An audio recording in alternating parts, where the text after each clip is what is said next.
the IoT today became one of the very popular device management system for connecting from a physical element into the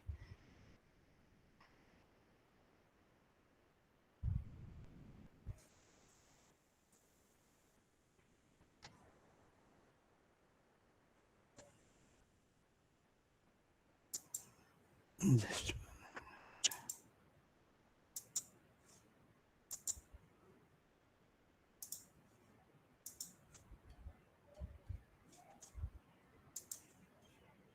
yes. So this is, we will discuss today what are the IoT devices, gateway, edge devices, internet, storage, analytic, and visualization. The today there was a that ITU they have given very beautiful. There are a lot of definitions of IoT, but the most important the IoT is that the definition was given by this definition was given by ITU. It is the global infrastructure for the information society, enabling advanced service by interconnecting physical and virtual things based on existing evolving interpolable information and communication technology. So this is the IoT definitions was it is the I think that this is very appropriate definition for IoT. So I took this one. So when we see this one, a physical and a virtual thing. For example, we have e-paper in your mobile or laptop or in your iPad. You have a virtual paper. You can go and access that paper in the internet. And there are also the physical papers are available. So this physical means this is the physical paper, and one is reading the physical papers.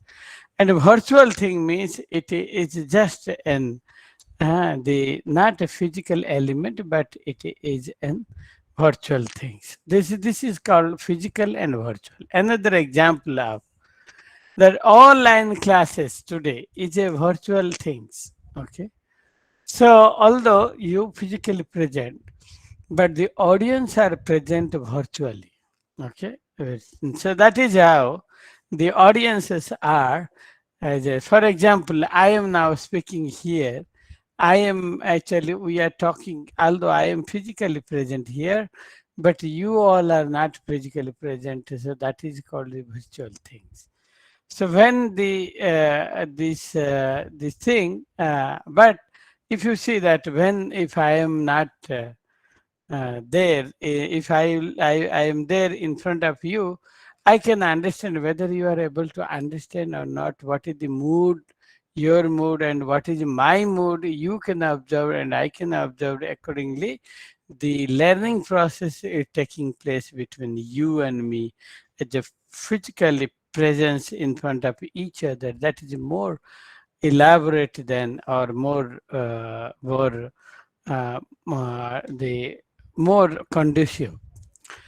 So that is how the virtual. So what is the things? Things means whatever exists around us.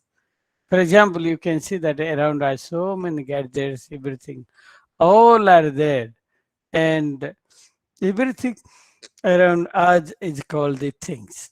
So what is the internet of thing evolution? First, it was the pre-internet era. That was the human to human interfacing. Okay, that for example, somebody will send another man to convey some message, and then internet came and email information, and then Web 2.0, social media, and man and machine today people are talking about. So if you see all this thing, there are various names, but the concept is one. For example, this is the various name, M to M, machine to machine, Internet of Everything Cisco system has started. World size web, that you can see that the Skynet is a Terminator movie. Okay, Skynet was invented. They sponsored for the movie Terminator. So when we see that complete the system, okay, so how we will understand a interaction between a physical system. Now, first I am sitting on a chair and I have a laptop. And I want that the chair and laptop, they need to talk each other. So what is the relationship between a chair and a laptop? So if you see here, this is a chair and this is a laptop. So you know that this, as soon as this laptop is off and chair is in front of laptop. So anybody, they will come there in front of this chair so they can operate the laptop. So this laptop is that is in front of the chair. Now I want to talk the chair. I want that the chair should talk to the laptop. For example, laptop is off, and if a person will come in front of the chair, laptop should be turned on. So this way, how it will be, and it is very interesting. First thing is you need to put a sensor at the chair and another sensor at the laptop. So they are nothing but I put two eyes, they are sensors. And the laptop will interact with the laptop will interact with the chair. So if a person sit on the chair, so laptop is switch on.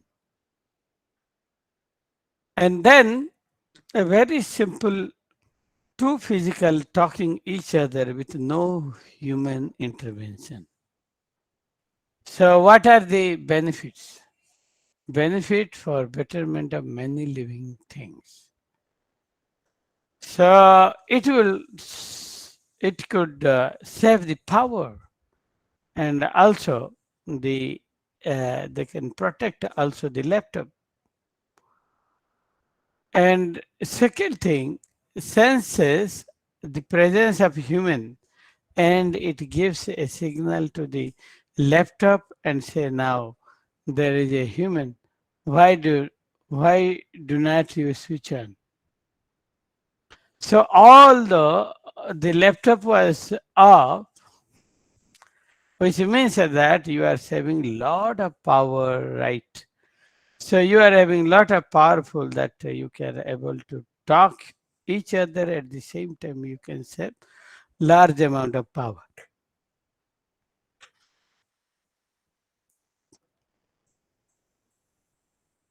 Now, what are the connected device? There are different kind of connected device. You can see in this picture that there are IoT device, one, and all these devices are powered by solar or energy harvester or battery source. Okay, these are small energy storage, these IoT devices are supplied. There are a lot of papers on the IoT device power management system. So there are a lot of micro electronic circuit which are connected, and they are supplied from the battery or energy harvester. And there are a lot of papers you will find on these topics. Okay. So we are not going detail of the power supply because power supply is concomitant factor in the IoT devices. So when we supplied from the solar and battery energy harvester to each IoT device, you can see here that we have one, two, three, up to n number of IoT devices. And the IoT devices, they actually, these devices are analog or it may be digital. Okay. So you know that in the digital and analog, there are a lot of differences. And the IoT device, the sensors are need to be coordinated, and it should be coordinated with each other.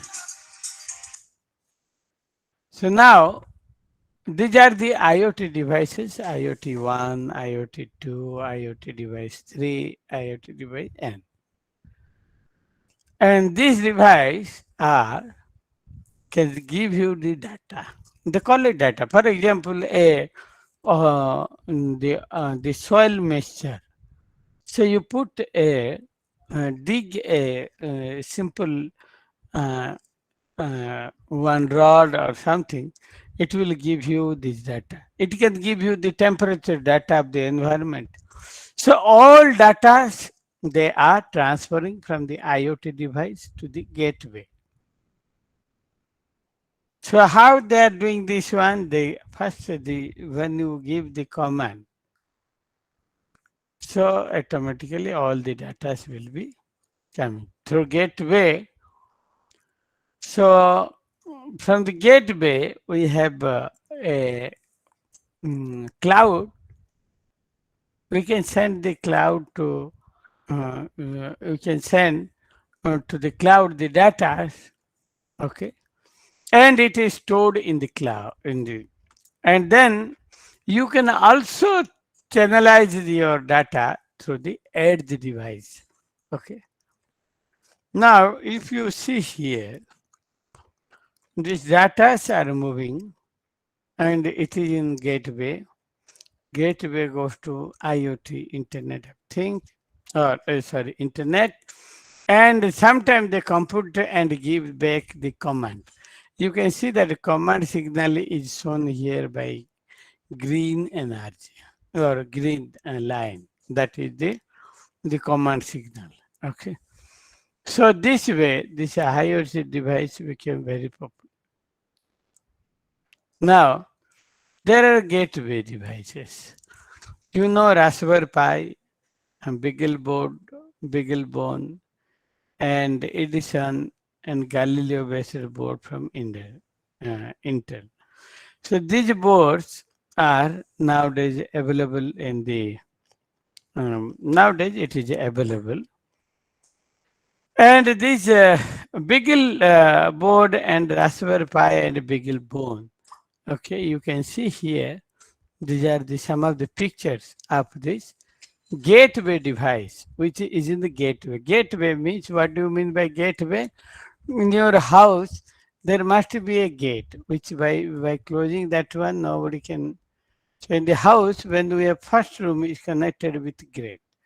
So in the gateway is when it is checked, so automatically all others can be checked. So similarly, here also gateway devices are Raspberry Pi, Beagleboard, Beaglebone, etc.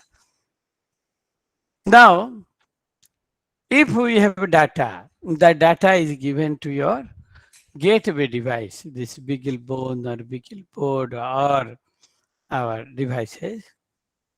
When this is given, that this device, so this device are always, they will, this gateway devices, they have a capability of a small computation power, not large.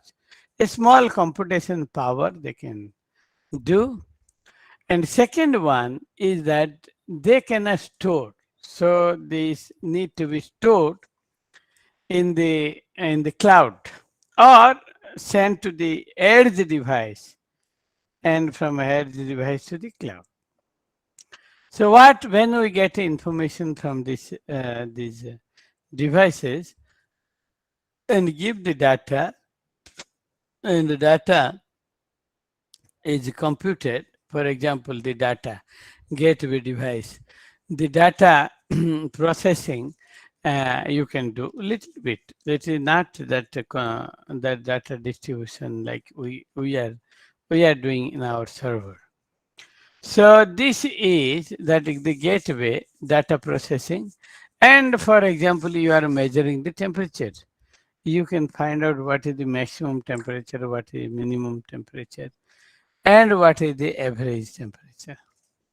So through this gateway, by using TCP/IP, the Internet Protocol, you can transfer the data to directly to the cloud. And edge device also, they will edge device also transfer the data to the cloud. So this way, this complete unit, okay, this is how it is designed.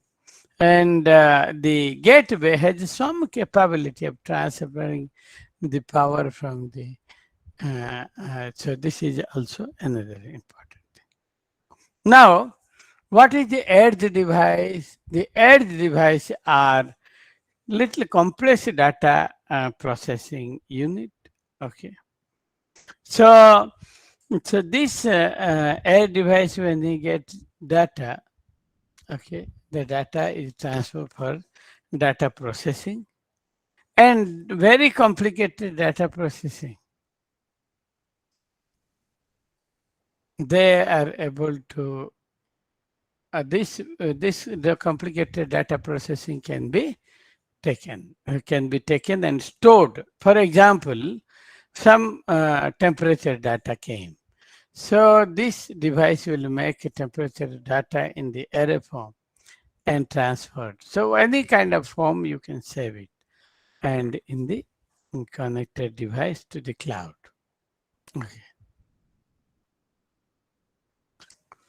Now, the architecture, what we learn today is that we have a sensor world and everybody need the sensors.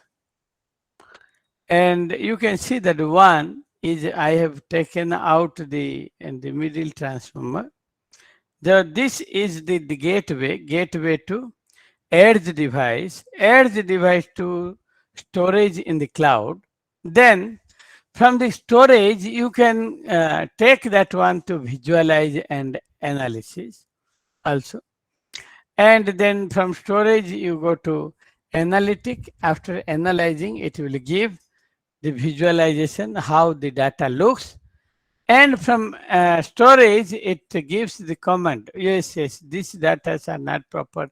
You can send these data. So this is the complete architecture of an IoT system. You may think that one is analytics, second one visualization, third one storage, fourth one edge device. You may think that this is the four department activities, but the most important activities are the architecture of IoT system. Now, we have a we got the data from n number of devices, and data processed through the gateway and connect to the internet. And from internet, the user brings the data, analyze that data, again he give command to the cloud. And after this command came, then this command will give you the information, and this information is passed to individual ICs or IoT device. So then the command, when it go accordingly, or the data will come. So this is like a self-adaptive mechanism. Okay. So now the Internet of Things, okay, is that you can have we have the things here and then connected through the gateway to the internet. So this is the way of our control. So if you see here, there are applications also. There are a lot of, so this is what from the things, it passes through the medium through gateway, they go to the server. Now, what is the driving force? The first one is sensor technology. These are very thin and cheap and varieties.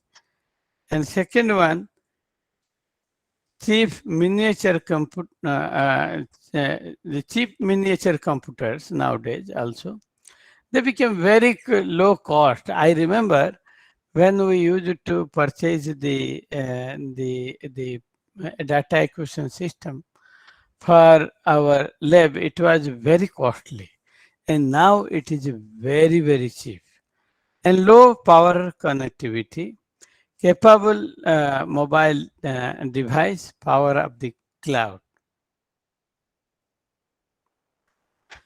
So the sensor technology, which becomes very popular nowadays, is that acceleratometer, okay, and force sensor pulse generator. Then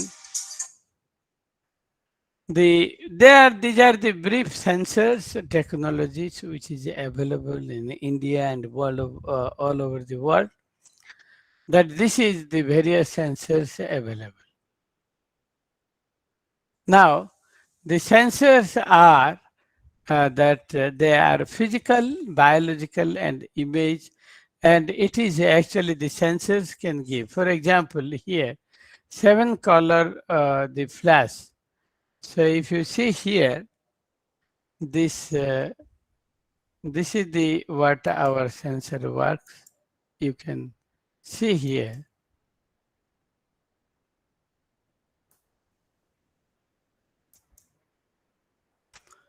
Just one.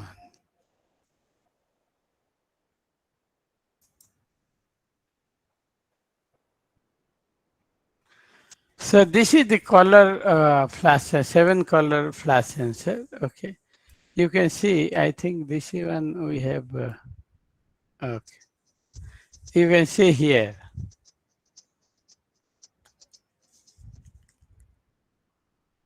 Then there are a lot of other sensors, IR sensor, okay, infrared sensor. When you are designing a smart home, you will find these sensors are very useful.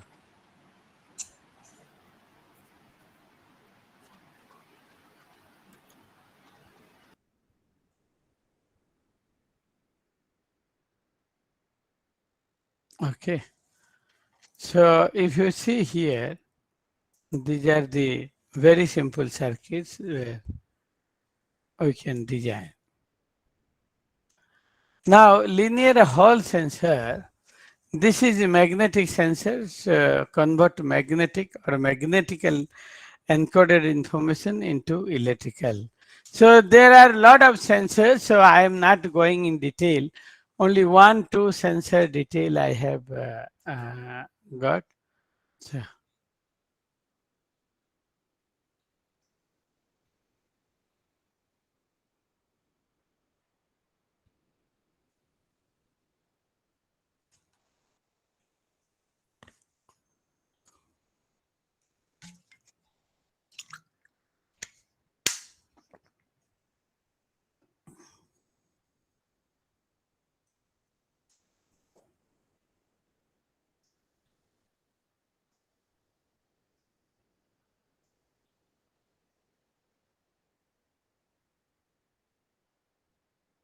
okay.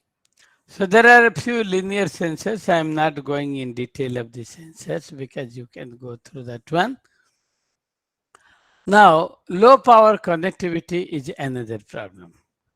And why it is very important? Because due to low power, there are a lot of capable mobile devices by which you can transfer the data or you can give the command signal. So that is why today clouds are very important factor, and this Google Cloud platform is a app. There are a lot of cloud platforms and also Amazon also they are selling.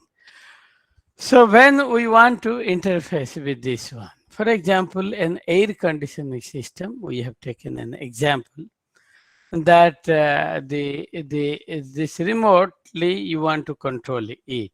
Okay.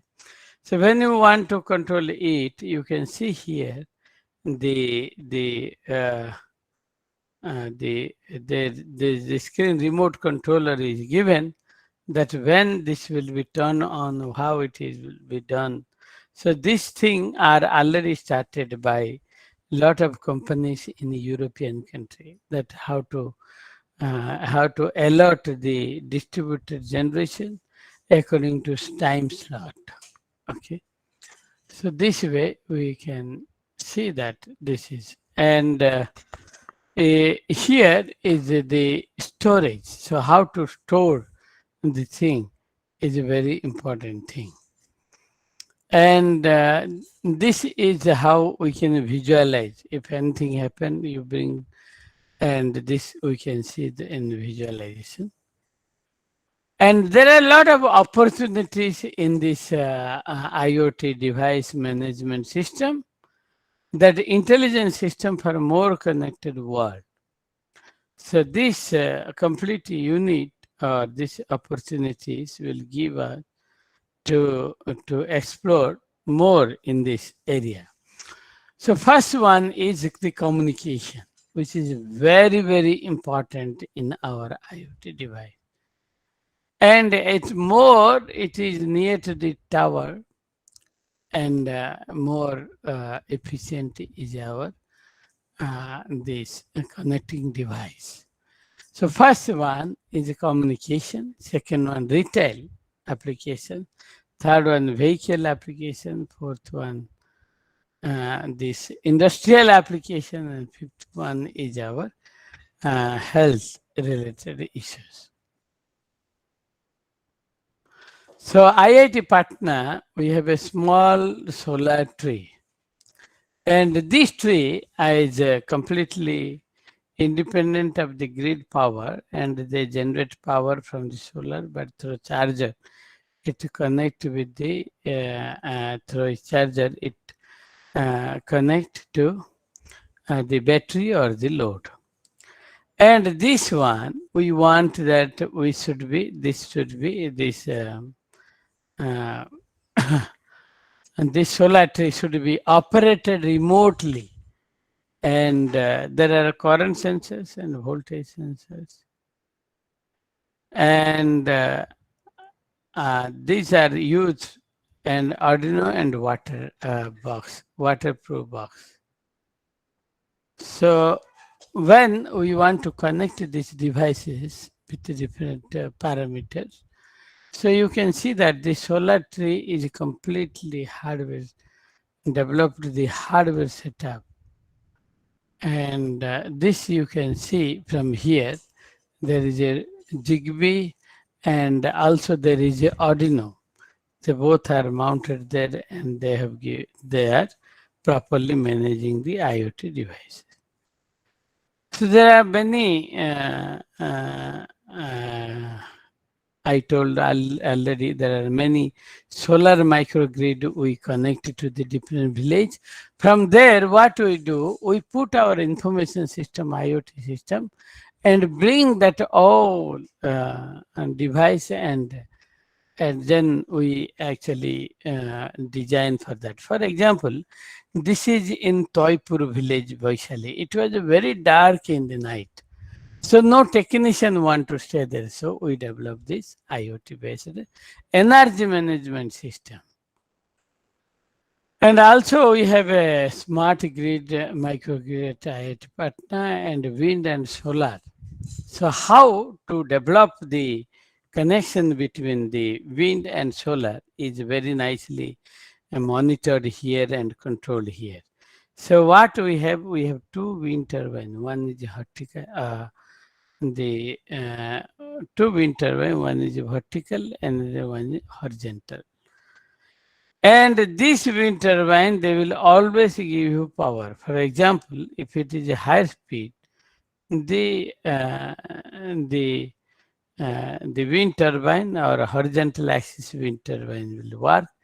And when the size is very low, then the the wind other wind turbine can work. So this is what the solar and this one.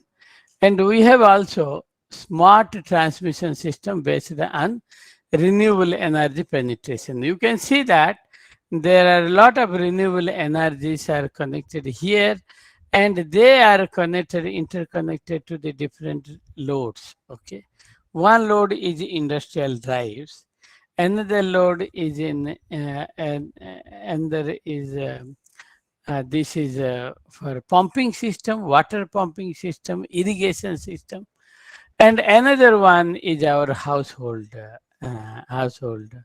So these three are integrated, and the red color what it is given you here, they are actually smart meters. So nowadays, how this smart village, smart city, how it has come, it is due to this the smart switches what is invented. So these three are, one is our industrial drive, another one is a pumping system, and the third one is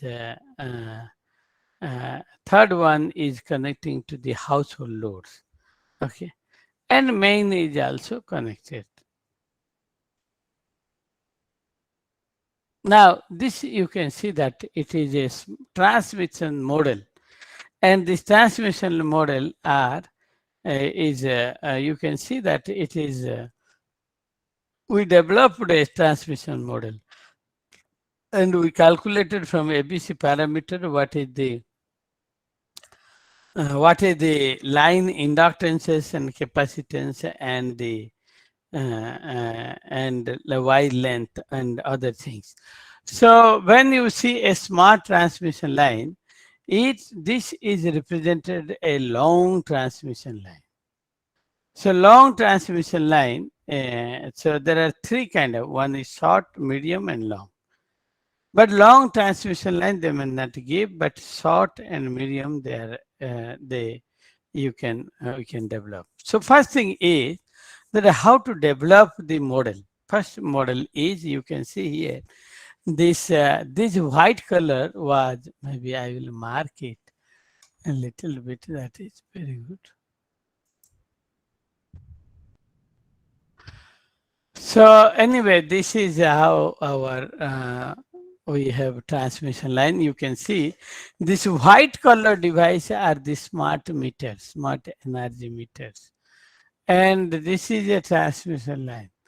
And this transmission line is controlled by IoT device only.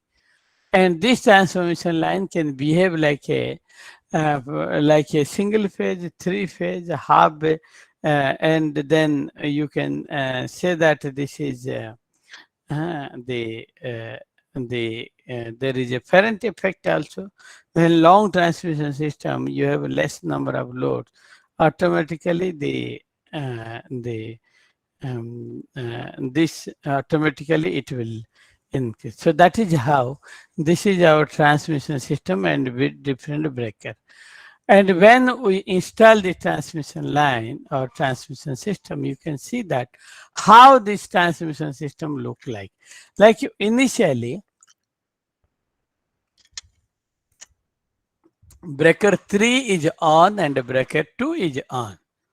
So if you see here, there are breakers, 1, 2, 3, 4, 5, 6. 6 breakers they have connected for three-phase system. But these breakers, okay, the smart breakers, they can switch off from the very high voltage also. So this is our transmission table. You can see that in the mobile, you can see that this is how it is looking like this. And the smart meter, which is connected with the land, with the load connected. So you can see that one is our having 145 watt and another one is 249 watt. So if you see the smart energy meter, they give, this is our whole day energy consumption. And my whole day, whatever energy you consume, it is plotted, and this project is one of the best NAMPED project in Delhi. And now you can see here, this is a smart transmission system.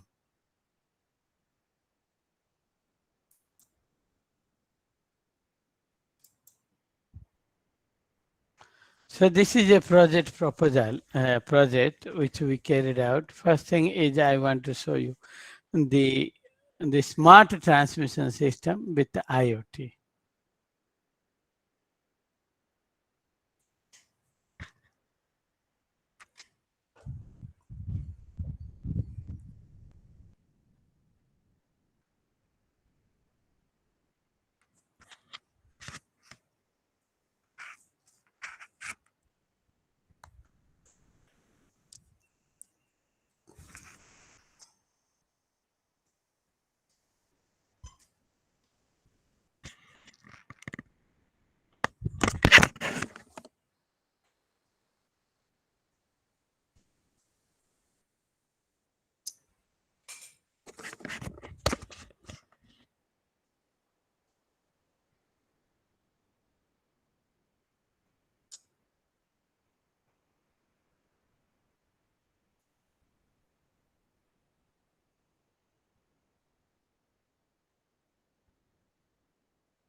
Okay. So this is how you have seen the transmission line, that you first thing we tested that it is a long transmission line, whether it has same effect, the characteristics of a long transmission line, like Ferrand effect and the things. Then we divided the line. One is a short transmission line, medium, again the long transmission. Then this complete thing is designed. Then we have a smart building and home for IoT solutions. Okay. So first thing is, in a building, we have a nice building, and that building, what are the very important the items or things? One is a smart electrical distribution panel, building management system, energy and power management system, and power meters, and then we have in the home connected home system, home automation, and lighting and temperature. So these are the very important thing in the design aspect. So this is a IoT based smart home monitoring. You can see that a prototype is built, and due to this prototype, and you can see that this prototype is a very nice looking house, and where you have a kitchen area, living room, corridor, a home, as well as the management system. This is fed from the solar plant. And this complete unit is tested and it is designed. And this is how what the complete management of this home automation system, you can see here, that this is yes.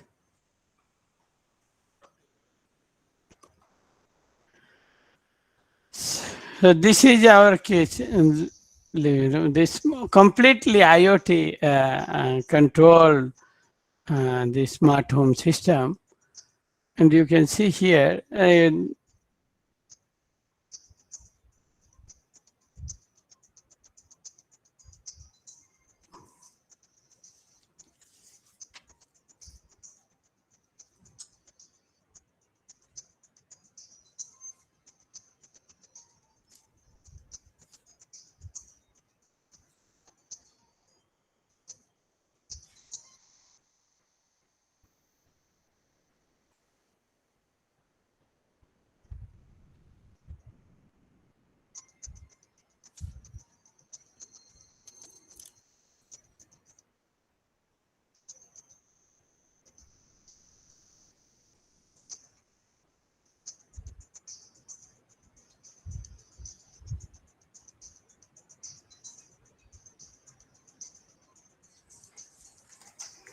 So you can control from the even this.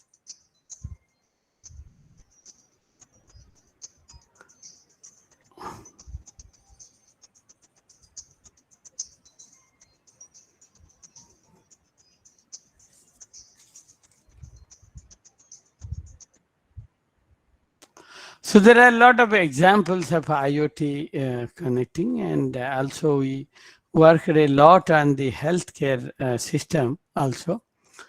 So that nowadays there are a lot of, for example, London's Heathrow Airport. There is a also in Terminal 2, the smart devices are connected here, and to track the people's movement as well as a bathroom flow, and also maintenance crew. They can give information to the maintenance crew that here this is. So there are a lot of applications nowadays on the internet of underwater things. So there also a lot of information from the underwater also you can. And another thing is Internet of Things and the underground mines. So mining healthcare is one of the very important thing actually, and that is also used in these applications. So there are also a lot of Internet of thing in the battle. Okay, nowadays the battle. So nowadays you can see that when there is a war between Ukraine and Russia, the laser guided missile system were used, which is nothing but they can able to see the detect the a point, and then they target through the laser guided missile and go and struck to this one. So this is how it is very very important. Then there are Internet of thing of space things also we are doing. So there are internet in nanotechnology. First thing, big data analytics are very, very important thing, and that may produce the most important thing is how to reduce the, because lot of data we collect, and that big data analytics is one of the very important aspect of IoT device management. And frequent item set. For example, you put an alarm in the early morning and you want to get up early morning at 4 o'clock. So your alarm will start, then you can see that you can set the time for, you can set time 5 like that. The frequent item set are a very, very important thing. Okay, those who are common, we can make it. So similarity, if both the data are similar, then you can, you don't require to save both the data together. Yes. So both the data together, you can, and similarly clustering, if the similar kind of data can be clustered together, and this clustering of data are very, very important thing, because if we see that it is there is a clustering of data, so these data are the similar kind of data you can save in one place, or if it is repetitive you can take. So dimension reduction means, like for example, I remember I was in the ISRO, Indian Space Research Institute, and I have seen there was 100 into 100, 1,000 into 1,000 metrics. But one person, he was very, I forgot Professor Dr. Sen Gupta, and he immediately reduced data to 3 into 3 metrics. So this is how comes from the experience, and also with a lot of planning and study. So dimension reduction, and then streaming data. Okay, so all us. There are a lot of connectivity. Connectivity is man to man, machine to machine, all this connectivity, vehicle to vehicle, okay, and the GPS system, repeater and sensors, gateways, and all these things, machine to machine, and wireless sensor network also. And they are also Bluetooth and Zigbee, Wi-Fi and LTE. There are a lot of this. And what are the devices and in which platform we can design this? So this is one is a mobile system. So any nowadays very small device which you can take from different place, and sensor system also. This is there are a lot of issues with this, and wearable also technology and energy harvesting. Energy harvesting, there are a lot of people are working on that one. First thing is energy, where your sensor are connected, you generate energy. For example, long back we made one in Raigad. Raigad is a place near Chhattisgarh, I think. So in that place, there was so all this. There are a lot of this Naxalite. So to detect the Naxalite, we used to put IoT devices in all the trees, and you will find that the tree long from that place to up to Raipur, Raigarh. So lot of place there is no power supplies also. So what we need to develop, you need to arrange an energy harvester. So where it can produce the energy and activate the device. And security and privacy. So I am not working on security and privacy. We don't. And there are a lot of system here. The one is the mobile system. Second one is the sensor system and real-time system. Real-time control or real-time networking is very important. And then human-computer interaction is another aspect today people are thinking about, and also machine learning and data mining are another. There are a lot of researches are going on this area.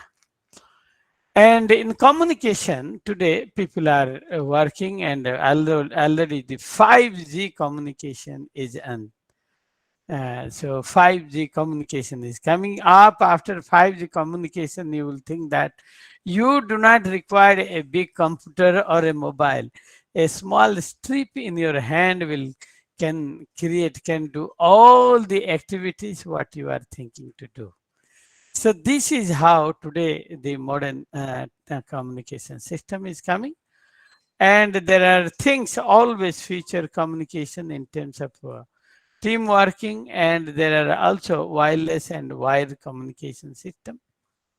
And there are also RF based communication solutions that where we use nowadays IEEE 802.15.4 and Wi-Fi modules, Bluetooth modules, all these things are coming in the communication. In the networking networks, the managing and the nodes managing, and second thing is receiving. Okay, and after managing this one, how you receive the data in proper way or not. So that is how this is and wireless mesh network and vehicular ad hoc, all these different type of network. The internet serves a wide area of networking, and if you see here, the internet uses TCP IP, and this implies you must also the different gateway. Okay, data links are there, then networking, then there is a gateway device and connecting to the internet, which in the first lecture, first slides we discussed that how the gateway interacts with the internet. Now there are a lot of security and privacy policy. They are very important. For example, I have not put those slides. we have designed a charging station for electric vehicle. There are multiple charging stations. In the charging station, that your vehicle is 10 kilometer away from the charging station, and he will give information that I want to charge my batteries. So he will give information through his mobile app, and in the charging station, it will be recorded and informed that this vehicle is going to reach here, and that particular vehicle should charge from the port 1, port 2, port 3. We have 7 port. So that vehicle will come and charge that one is port 1, port 2, port 3, port 4. That vehicle will inform, give information and give charge, give this one to develop that one, this port 1, port 2, port 3, port 4. So that information that will be recorded in the port 4, lets that vehicle will charge from port 4. And if unknowingly he put the charger in port 1, there should be some kind of rejection, and some kind of sound will come that it is not proper port, and it will inform that, hey, this is registered for port number 3, you go and charge in port number 3, and it will come and charge in the port number 3. So this is what very beautifully our students they have designed now. And anyway, if we cannot go from 10 kilometer, now we are able to do from the mobile, that we give message and automatically it actually reserve for that vehicle. So those things are coming nowadays in a big way. So that is why the security is very important. And the security, when any vehicle will come, the security need to be very, and that is what is the risk in that one, is the proper coordination of the devices. The risk, most important risk, is the coordination of the device, because little delay in the device may create a lot of havoc in the complete network. So that is why there are a lot of risks. And what are the challenges? First thing is the device level challenges. Like you put a device and they should be also reliable and first run for many, many days. So that way the device can be, this device can be, device level we need to understand. Then network level, go to network way, that how the reliable is the network system. Okay, so this should be fault tolerant network system need to be developed wherever, or multi-channel networking system need to be developed. For example, you are sending the data from A, B to C to D, and there must be another route which is X, Y, Z, and B, or some M, N, O, P, Q, and B. That means, like in power network, we try to bring the power. For example, that power can channelize in many, many ways. Okay. So that is called the network level system, network level development design. Then system level design and user level. So how to use? For example, I remember we put the IoT device in Toipur village, and one day this solar plant was not working and not giving power because of the complete battery discharge system. So when we reached there for repairing that one, the people were taking out the IoT device, and they are giving some kind of slap so that the IoT device will work. And this is a user level. You then need to make it the user friendly system. Okay. And these are the very, very important thing. Sir, if you have a time limit, let me to you Yes, sir, your time is over, sir. over. Okay, sorry. So we stop here. Maybe I have Yes, sir. few videos I can just show it, just so that you can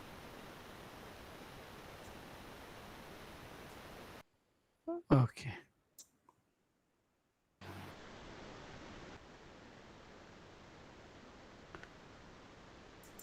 You can see that this complete energy management system of this.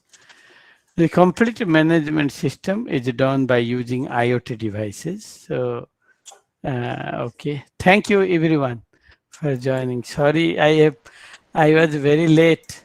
Uh, No, sir. Actually, it was confusion. It was a confusion in timetable. uh, Actually, you have a certain second group. So, uh, participants, if you are having any kind of question from sir, you may ask. You are having time. Yes, sir. Ask from sir. Good afternoon, sir. good afternoon. Sir, can you highlight some limitation of Internet of Things in healthcare system with respect to data science? Okay, the in the IoT in the healthcare system, actually we also did lot of work on healthcare. That's those slides will remain in the last part of this one. So maybe I will share with you. Okay, the limitation is that sometime when you transmit the data, most of the time the noise is very important. Noise elimination is a very important thing. And as you transmit a data, for example, the heartbeat rate we measured, and I have seen that in the heartbeat rate, when you constantly measure, that is varying from the that is varying for long time. Okay, it is a wide range of variation, and that way these data are always making lot of problems in the. So that is how noise is one of the very very important thing that we need to be reduced. And uh, this maybe I will show you one a simple thing how in the health monitoring how it is very very useful.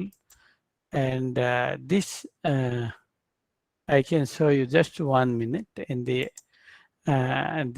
health monitoring system is just I am sharing this one 1 second. So although my time is over, I want to show this one because it is very interesting actually. So let me stop presentation, share the healthcare one. And yes, you see here we have developed a health monitoring system using IoT. So the this is the automated process, but there are a lot of limitation involved in collection and sharing the data. And when you store the data, how to classify. For example, this is in the heart attack, this type of signal will come, and how to segregate those data. If there is a noise, is very, very important. And anyway, there are a lot of things we did in this. I am not showing all the thing, but it is a practical model we developed. You can see here, this is our pulse rate and what is our temperature can be displayed. And this is the how the patient's health monitoring. But you can see that according to your sampling rate, you can measure this one. And there are a lot of time where if you decrease the sampling time, you can see that there are a lot of variation in this, in the temperature, in the health monitoring the data. So mainly the segregation, storage, and classification are the main challenges in this health system. Okay. Okay, sir. Thank you, sir. So, thank you, sir. Thank you so much, Ranjan Kumar Behra, sir, for your valuable time. Your expert talk has provided us with invaluable insight about Internet of Things, of history, its history, different devices used. You explained how the IoT technology works using the Internet, gateway devices, and sensor. Then you informed about different gateway devices like Raspberry Pi architecture of IoT system, TCP/IP protocol. You also told us about the dividing forces of IoT, data sensors, cloud, etc. You talked about your work on IoT-based solar and wind microgrid, a smart transmission line, under renewable penetration into the grid and app-based on it. And also its amazing video and home automation and IoT application for underwater and space and how IoT can help in security and privacy. I am sure that our participants have learned a lot. Thank you again, sir, for taking out your valuable time to impart us with your knowledge. Thank you, sir. Okay. Thank you very much, Dilip, Dr. Dilip.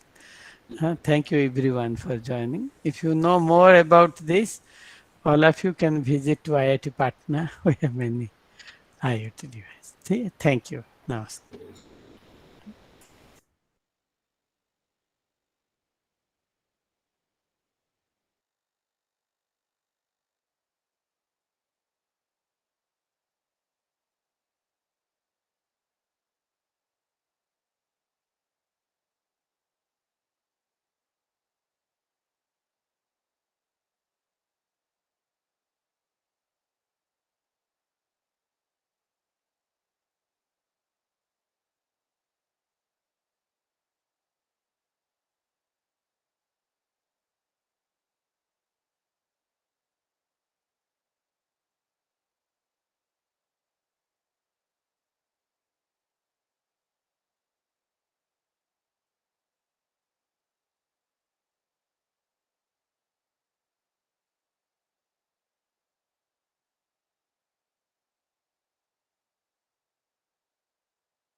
Our next resource person have come online.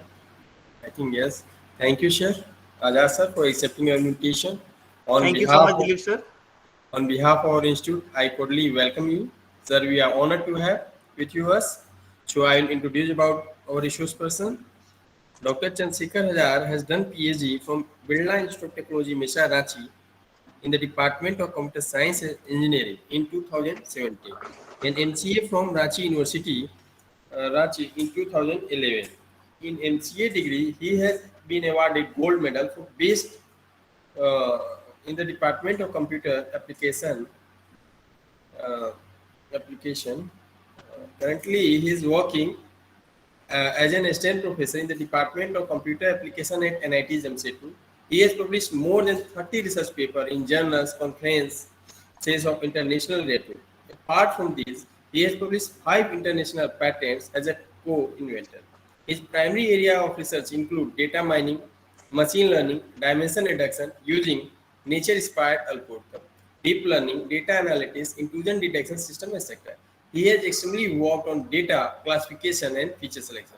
He is also the member of several professional bodies. He is also the reviewer of erupted journal conferences.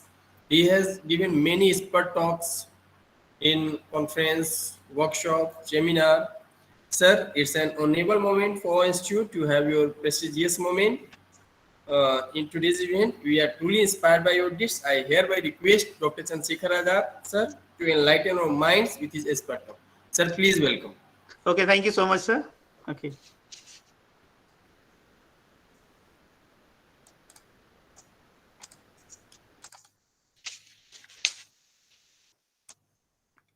Dilip sir, my screen is visible now. Yes, sir. Visual, sir. Okay, thank you, sir. Okay, good afternoon, all. Okay, respected directors of Triple IT Bhagalpur, faculty members of Triple IT Bhagalpur, dear participants. Okay, thank you, Dilip sir, for giving me this opportunity to deliver a lecture in this short-term course, AI and Data Science in Healthcare. Okay, so today, machine learning is finding wide range of healthcare applications, ranging from case management of prevalent chronic diseases to leveraging patient health data. Okay, in conjunction with external influences such as like pollution exposures, weather factors, etc. Now today, what by crunching large volume of data, machine learning technology can help healthcare professionals and generate precise medicine solutions customized to what individual characteristics. Okay. Now what today AI will affect physicians and hospitals as it will play a key role in clinical decision making systems. Okay.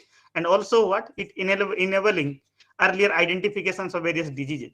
Okay. And tailored treatment plans to ensure optimal outcomes. Okay. Also what we can say that what AI data science used to demonstrate and educate patients on potential diseases, pathway, and outcome given different treatment opinion, etc. Okay, it can impact hospitals and health system in improving efficiency while reducing the cost of care. Okay, so that is today very important topic. Okay, nowadays.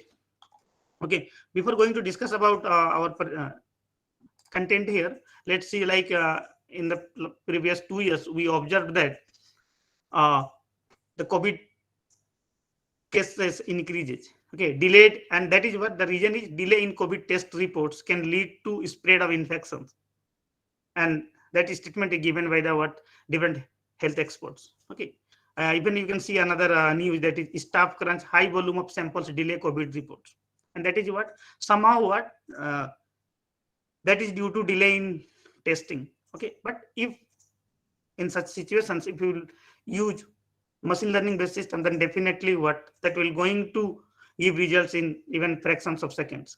So such kinds of systems are required today. So in this presentation we're going to cover about machine learning, types of machine learning, how does machine learning works. Okay, machine learning techniques such as like classification, clustering, regression analysis. Okay, machine learning in healthcare. Well, okay, with the help of one case study for diabetic predictions, we're going to discuss, and the various tools available for machine learning. Okay, now, so in the real world, let's start from very basics. Okay, and then thereafter, what we're going to see the various techniques and how that can be implemented with the help of Python. Okay, so in the real world, what we all are surrounded by humans, and the human beings who can learn everything from their experiences, and that is what their learning capability. That is our learning capability. Okay,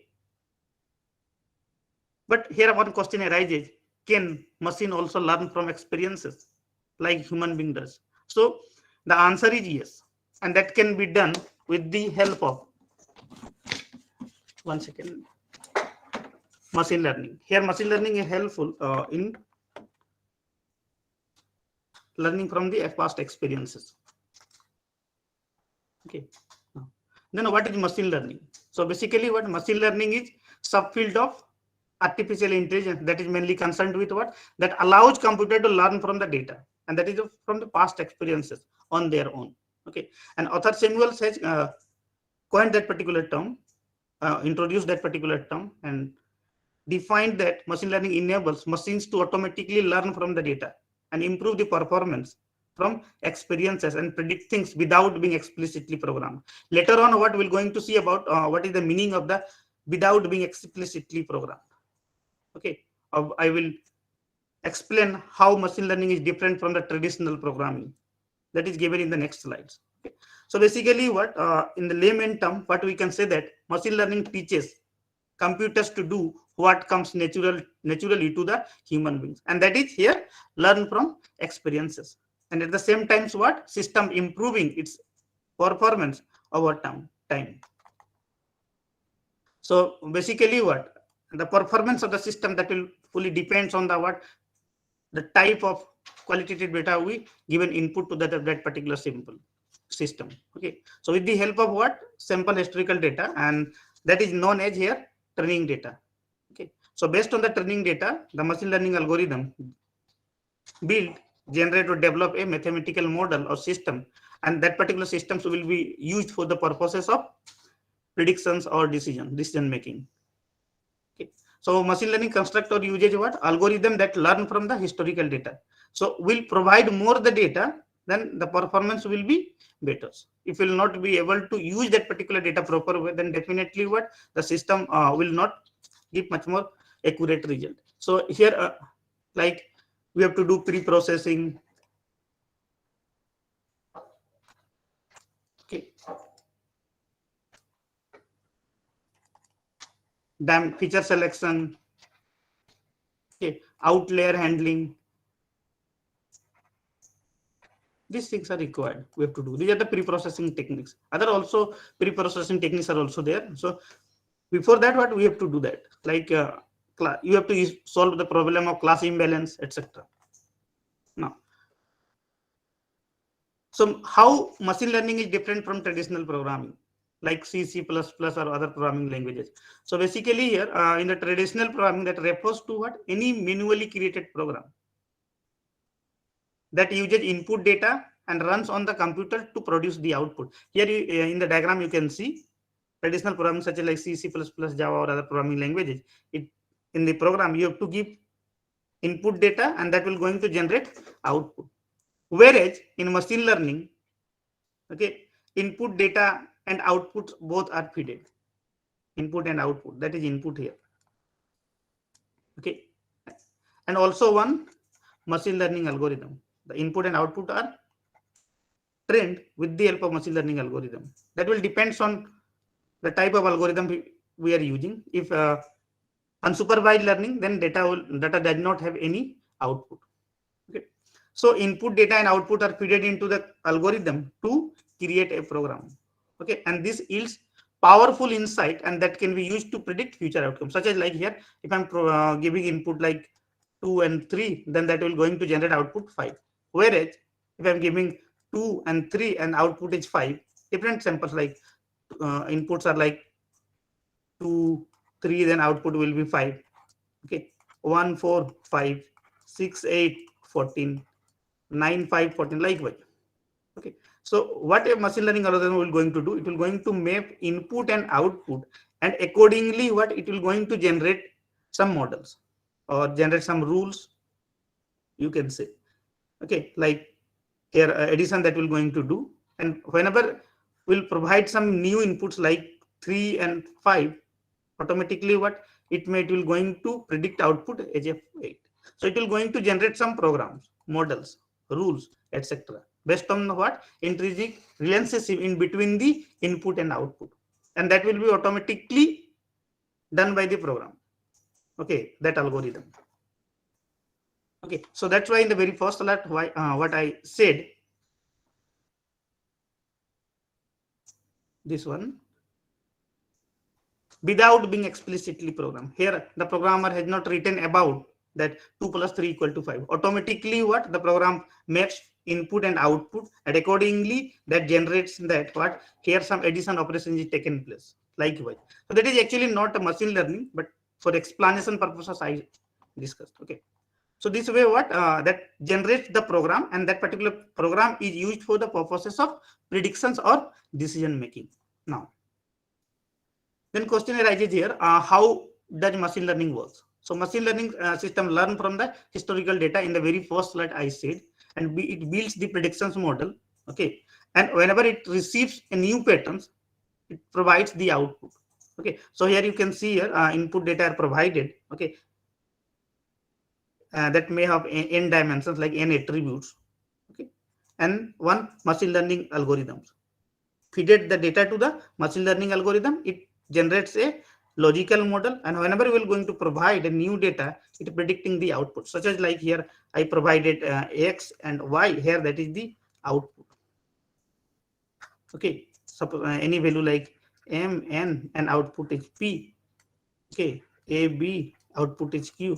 Like two class problem, one is p, another one is q. Okay, c, d, output is p, and suppose that I provided e, f, and its output is unknown. Then what? Based on the model generated, based on these training samples, the new sample will be okay labeled as either P or Q. Okay, so this way machine learning system works. That is the what working of supervised learning. Okay, here one model is given here. This is the PIMA Indian diabetic dataset. Here that's having the total 9 attribute actually. Ninth attribute, that is class. Okay, like number of times pregnant, plasma glucose concentration, okay, diastolic blood pressures, etc. These are the different features. So okay, when given input to the decision tree algorithm, that particular data set, it generates that particular tree, and further that particular tree, decision tree is used for the purposes of predictions. Okay, and that is generated based on the what, the training data set provided to the decision tree algorithm. Suppose that some persons having glucose level equal to 126, age 25. Okay, let's see whether that particular person is diabetic or not.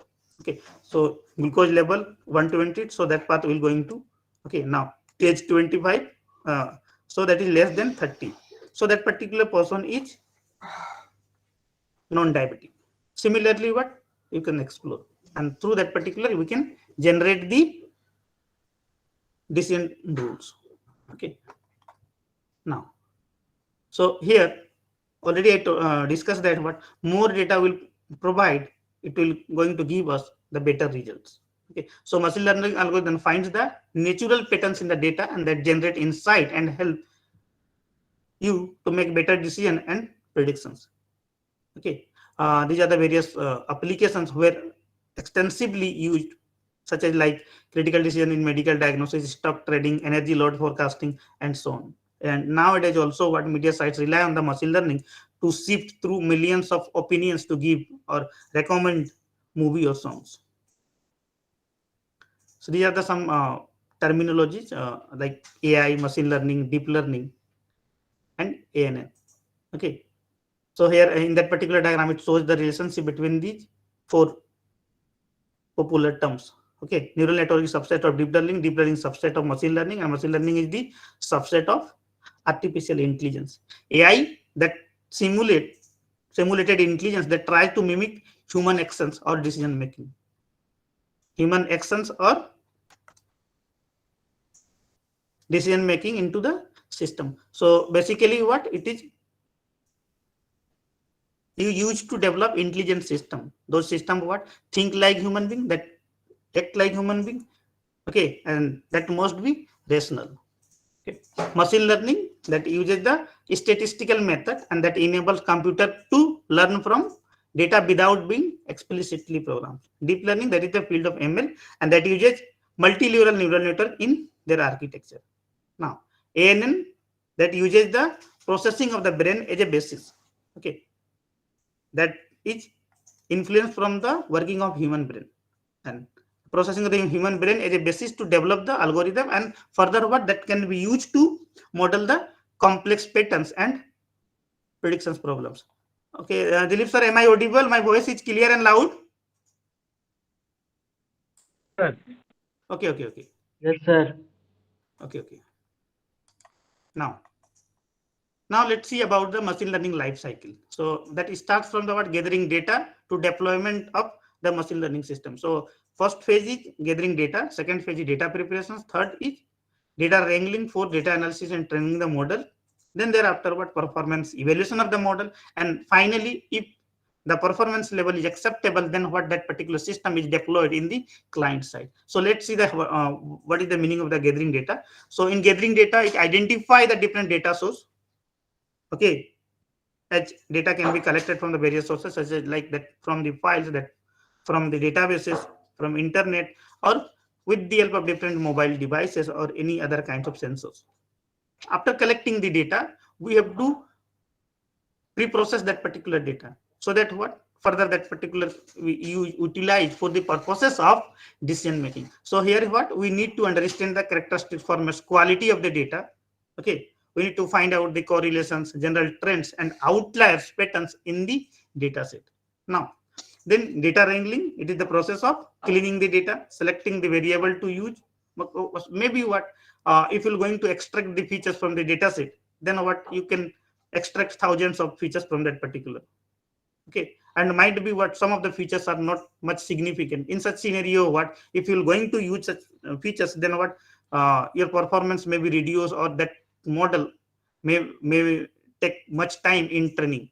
Okay, so selecting the variable to use and transforming that particular data in proper format, so that what, make it to more suitable for training the model. Now, training model, here we have to select the machine learning technique, and that will depends on the what kind of data set we are using. Such as like if you are using if you are developing supervised learning or classification model, then what, your data must be labeled.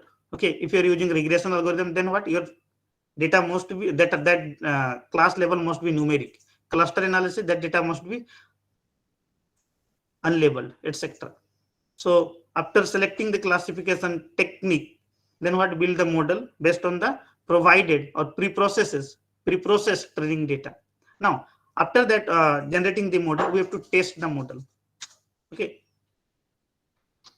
that is what performance evaluations, like how accurately our model is providing, predicting the system, our inputs. Okay, so if that performance is acceptable, then what to do, we need to deploy that particular model in the client side. Okay, or we can further use that particular for our own purposes. Now let's see about the types of learning. So there are two types of machine learning algorithm. One is supervised learning, another one is unsupervised learning. Other categories are also there. So mainly these two categories are used. Okay, there in between these, there is a semi-supervised learning algorithm is also there. Semi-supervised. So semi-supervised learning uses the concept of both. Okay, in unsupervised learning, the data set is unlabeled. Okay, supervised learning develop predictive model based on the labeled data. So that's why what, labeled data. So that's why what you can see here, that is showing that what, it develops the predictive model based on the both input and output data. Whereas in unsupervised learning, what, it develops the predictive model based on only input data. So here data is unlabeled. Here output means the labeling of that particular data. And in semi-supervised learning, some of the data are labeled and some data are unlabeled.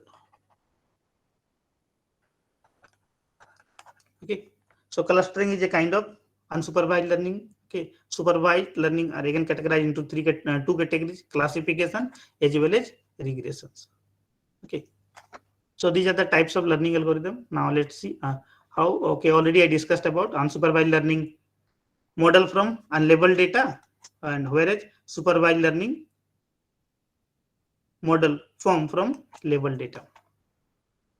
Okay, these are the some of the popular classification, clustering, and regression analysis algorithm. So, like decision tree, decision stem, naive Bayes, Gaussian naive Bayes, KNN, support vector machine, multi-layer perceptron, Bayesian network. These are kind of classification algorithm. Where K means K median, K mode, fuzzy C means fuzzy K mode, etc. These are clustering algorithms. Regression algorithms are such as like linear regression, polynomial regressions, gradient descent regressions, stepwise regressions, ridge regressions, etc. Okay, so these are the some popular algorithms that are used today in various applications. Now these are the applications, real world applications where machine learnings are used, such as like computational finance, image processing, and computer vision, like for face recognitions, motion detections, object detections. In computational biology, such as like for tumor detections, drug discovery, DNA sequencing. Okay, that is also used in energy production, such as like electricity price predictions or electricity load forecasting. In automotive and aerospace manufacturing, that is also used for predictive maintenance. Okay, like Boeing company uses such kinds of systems. Natural language processing here uses for the purposes of like spam detection, text plagiarism detection, sentiment analysis, okay, etc. These are the some of the real world applications, those who are using the machine learning concept. Okay, let's see about the popular machine learning software tools. Okay, so that is actually Python package that is used for classification purpose. Classification, okay, like, and that is you can use in Linux, Mac, Windows. That is free. Okay, here you can perform classification, regression, clustering, pre-processing, model selection. Okay, dimensional detection. That is what about feature selection. That is also very important. Okay, PyTorch. Okay, you can use in Linux, Mac OS, Windows. That is also freely available. Okay, you can perform the various classification, regression, clustering. Okay. TensorFlow used in these operating systems. Okay, it provides library for data flow programming.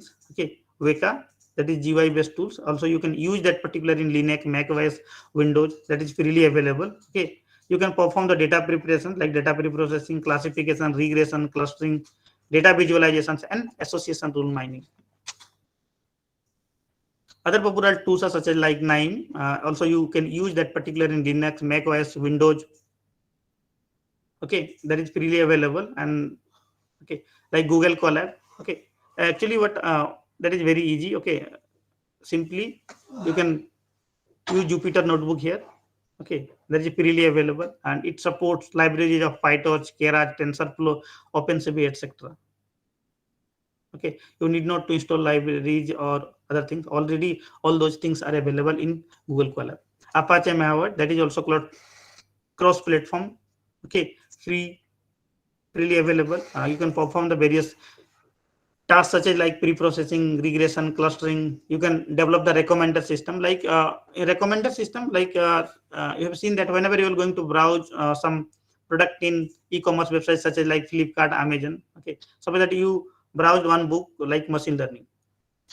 Okay, then what it will going to recommend you that like you also buy Python programming book. Okay, earlier what the those who purchased machine learning book, they also purchased Python programming books. That's why what that particular system is recommending you that you have to buy Python also. So such kinds of system can be developed here across net cross platform. That is developed in CH. You can perform the various tasks such as like classification, regression, distribution, clustering. Okay, or image, audio, signal, video signal processing you can perform. One that is rapid miner, that is also GUI based. That you can use in various different operating system. Okay, student version is free and also that is paid. Okay, professional version is paid. That is developed in Java. You can perform all the activities such as like you can develop recommender system. You can design classification. You can solve classification problem, clustering problems, feature selections. Okay, pre-processing, etc. through rapid miner, and that is GUI based tool.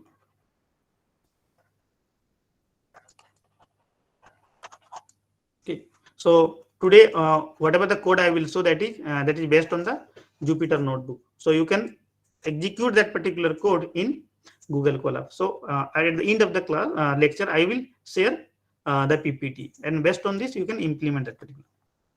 Now let's see about today, that is diabetic prediction using machine learning. So diabetic is disease and that occurs when your blood glucose,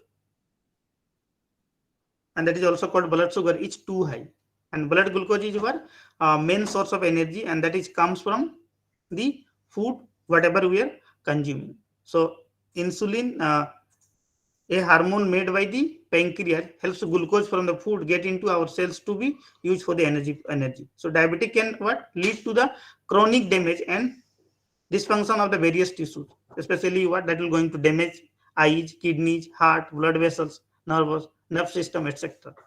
So the person who is suffering from diabetic, these are the general symptoms like increased hunger, increased thirst, weight loss, frequent urinations, blurry visions, extreme fatigue, and sores that do not heal. So these are the some general symptoms of diabetes. Okay, now, so here our purpose is to develop a diabetic prediction system with the help of supervised learning, that I will show you here. And at the same time, so what are the different ways to read the data?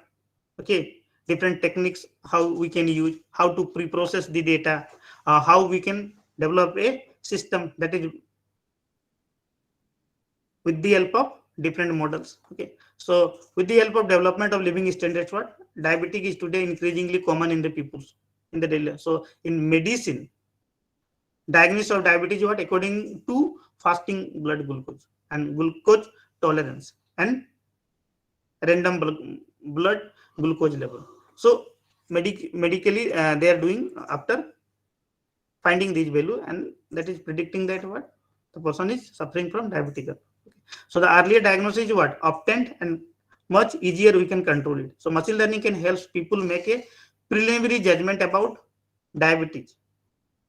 based on their physical examination data, and it can serve as a what reference for the doctors, and through which physical examinations we can do early predictions. And if in the early stage that will be predicted, then definitely what we can control that particular. So that's why your machine learning plays a vital role in early predictions.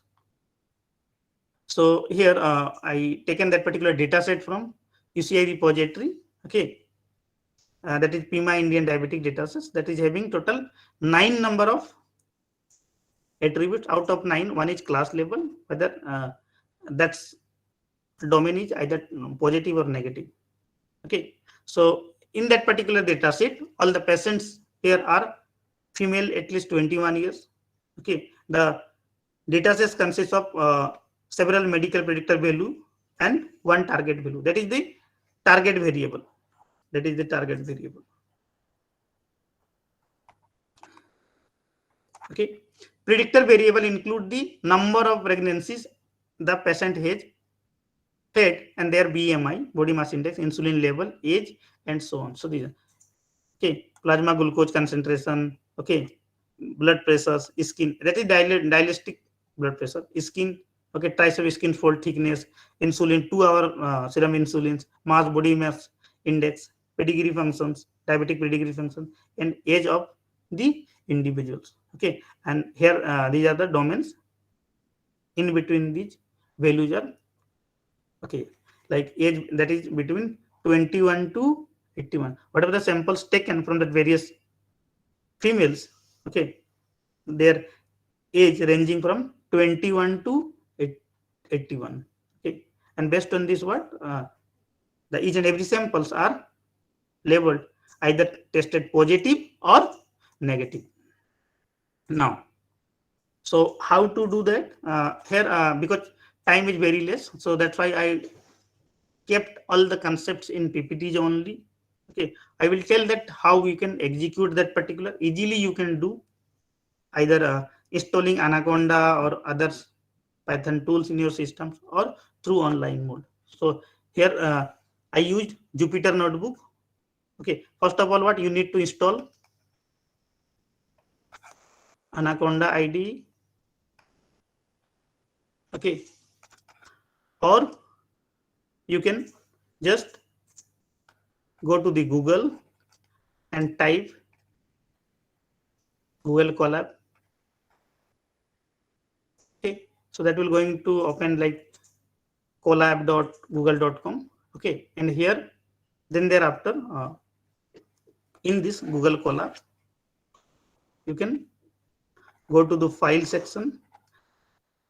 Okay, then new. Okay, and you can enter the code, and Anaconda, go to the file and then new, and you can type the code. So open Jupyter Notebook Anaconda, or you can open the Google Colab. Okay, now if you don't have Python, okay, or Anaconda IDE, then what you have to go to the python.org. Okay, in download section you have to download the Python executable installer. Then thereafter what, run the executable installer whatever you have downloaded.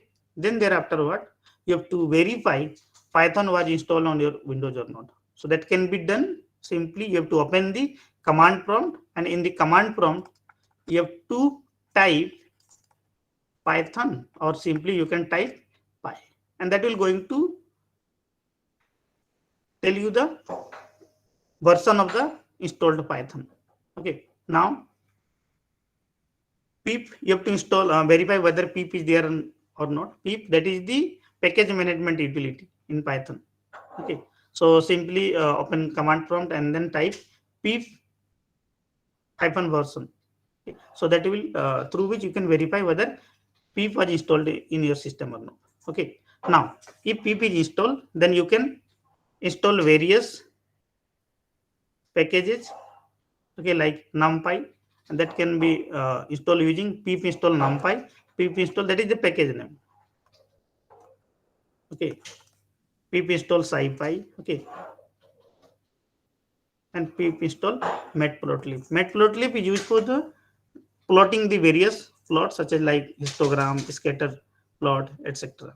Bar chart that can be done. Now, so in machine learning, the very first task is load data set. Okay. Now let's see how we can load various data sets. Okay. So here we're going to see about what load CSV file. That CSV is comma separated value file. Comma separated value. The data set will be separated like these are the attributes like A, B, A1, A2, A3, A4.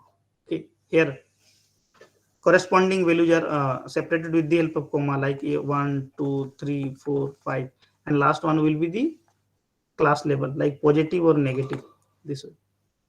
So that can be done with the help of Python standard library. Okay, so that is the name of the file name, and that's extension is CSV. Okay, read binary file that is okay. Now that can be read with the help of csv.reader. Okay, so for that you have to import the CSV. Import CSV. Okay, here delimiter is comma. Okay, raw data that includes the file name. Okay, now we can print the dimension of the data set. Here print data.shape. Okay, so here that is telling the number of rows, and that 9 telling the number of columns in the data set. Okay, now next way is load CSV file with numpy. Okay, so for that purposes simply you have to use the load txt. Okay, from numpy we're using that particular utility load txt. So raw data that includes the file name, and here the delimiter that is used in data set, that is comma. Okay, now you can print the shape of the data set. That is the shape here, the dimension of the data set, rows and columns in the data set. Okay, now so similarly what you can load data set with the help of pandas. Okay, so from pandas you can use read CSV. Okay, you have to provide the data set name. Okay, provide the name of the attributes. These are the attribute name: break, large, pressure, skin, test, BMI, pedigree functions, age, and the final target. Okay, so read underscore CSV, here name of the file, and these are the name of the attributes. Okay, and finally what we are trying to print the dimension of the data set whatsoever you to read with the help of read CSV function. Okay, now let's see how we can suppose that I'm accessing data from UCI repository. Okay, uci.com. Suppose that is the URL, and here the file name is pima. Now question arises here, how to load CSV from URL. So that can be done simply with the help of numpy. So for that particular purposes, we have to use two packages. One is numpy and another one is URL lib. Okay, in numpy you can use load txt, and in URL lib you have to use URL open. And here that is the URL given. Now, okay, so URL open. Okay, that is you have to give input URL, and then what? With the help of load text of numpy that already used in the previous slide. Here in this one, load text, load CSV files with numpy. Okay, so here so the data and the delimiter used also here is comma. Okay, other also delimiters are used.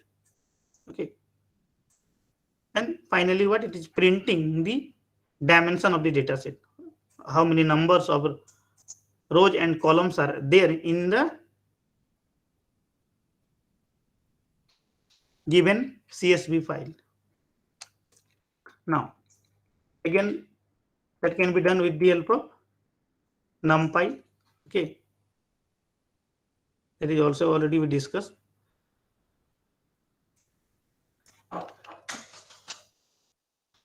Okay. Also, that can be done with the help of pandas. Through URL, you can directly read the CSV file. Okay.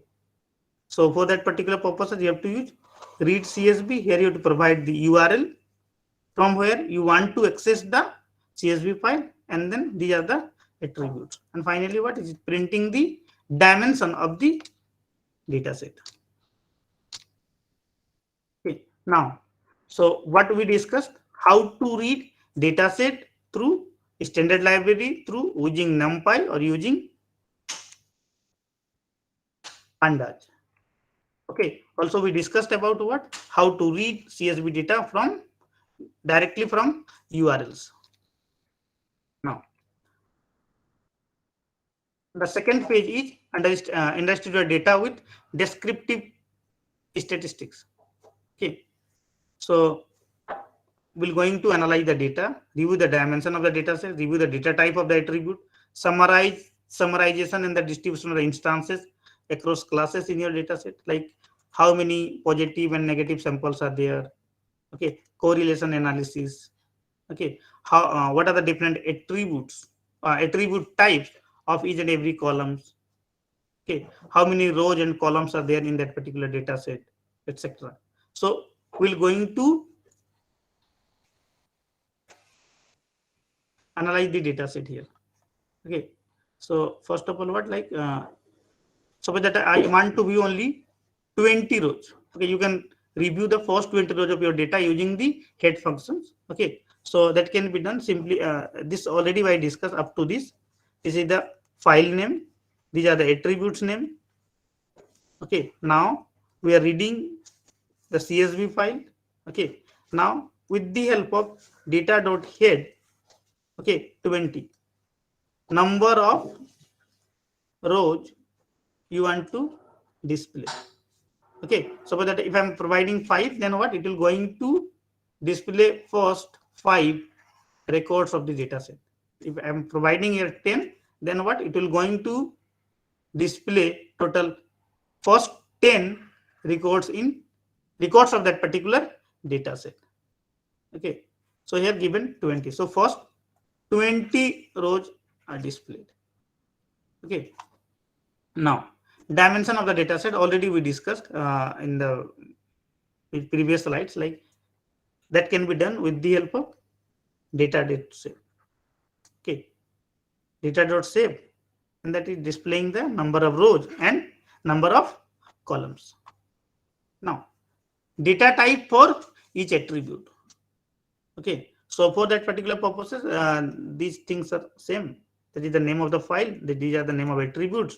Okay, to read data set using pandas, you have to use function reads underscore CSV. Give input file name and the different attributes. Okay, and the data type for each attribute can be extracted with the help of data.types.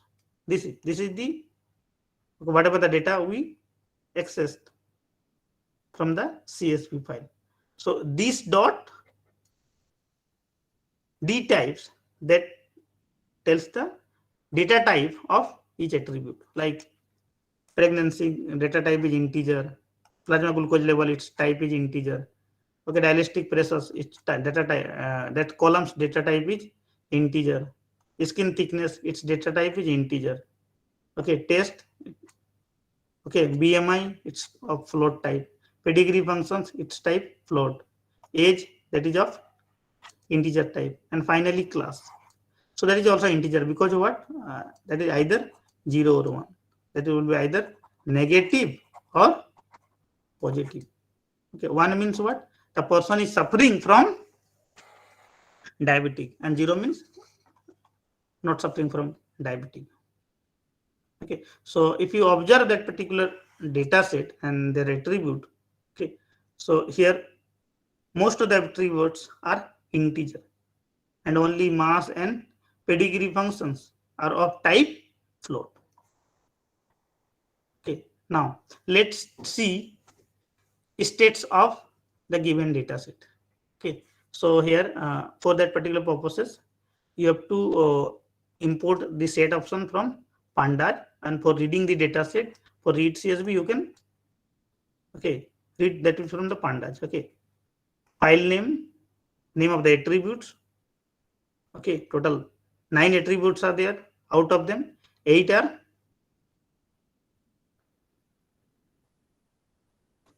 attribute, and last one is class attribute. Through read CSV, you can read the data set. Set option display width equal to 100. This width. And precision equal to 3. So with the help of data.describe, that tells the various statistical measures such as like mean, standard deviations, 25 percentile, 50 percentile, 75 percentile, max, etc. Mean of that particular attribute is 3.84. Mean of plasma glucose level is 120. If you add all the domains, all the values of that particular column, then you can get mean this much. Standard deviation of the body mass index is 7.884. Age is, that is the mean age, 33.241.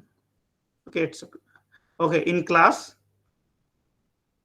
Here the maximum value is 1. Minimum value is obviously 0. And count, that tells about the numbers of samples are there in the given data set. So here counts are all in all the attributes is 768. So that number of rows are there in the given data set. So with the help of only data.describe, you can see the statistical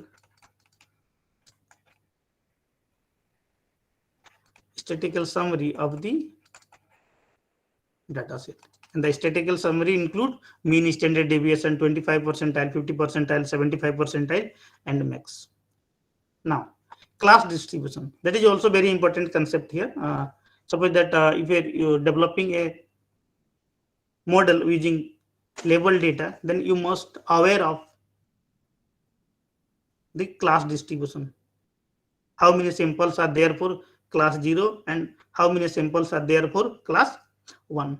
If so, here you can see here that can be done with the help of simply first file name, attribute, read data, and then you have to count the number of classes. Number of samples belongs to each category, each class. So that can be done simply with using group by method. Function data.group by here class dot size.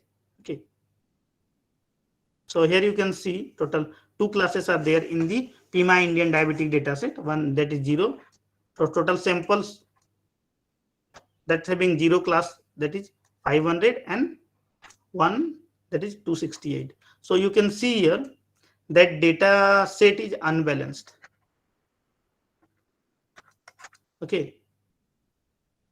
Obviously, so whenever we will going to do predictions, obviously what that will going to favor to class 0. Because almost 0 class having double number of samples against the class 1. So we need to take care of it, that particular. So we have to do some sampling technique. Like oversampling technique we have to apply. And you have to increase the number of samples in that particular, or we have to collect the data from its original sources. So with the help of data.group by, you can view the class distributions. Now, correlation between attributes. So basically correlations refers the relationship between 2 variables, here 2 attributes, and how they may or may not change together. So the most common method here used for correlation analysis, that is Pearson's correlation coefficient. I am not going much more detail about the Pearson correlations. You can simply browse that particular. Okay, so correlation analysis can be done simply with the help of this one, like data dot CORR. Okay, and here the method used for correlation between attributes with the help of this one, Pearson correlation technique. So you have to give input Pearson's. Okay, and then you have to print the correlations. Okay, so you can see here that's value. Okay, one means highly correlated. Okay, highly correlated, like this. These are the highly correlated because that is in between the same attribute. Okay, how age is correlated with the pregnancy? Simply, and that's value is 0.54. How age is correlated with class? 0.238. So you can generate the correlation matrix with the help of this method. Okay, now data visualizations. Here we're going to generate various kinds of data. Charts, graphs, such as like histogram, scatter plot, okay, box plot, etc. So histogram group data into bins and provide you a count of the number of observations in each bin. Okay. So here age, class, mass, pedigree functions, it is giving the histograms. Okay, scatter plot. So scatter plot to determine whether or not two variables have a relationship or correlations. Okay, so simply these steps are same here. Okay, only you have to change that particular line. Okay, scatter matrix and input will be data.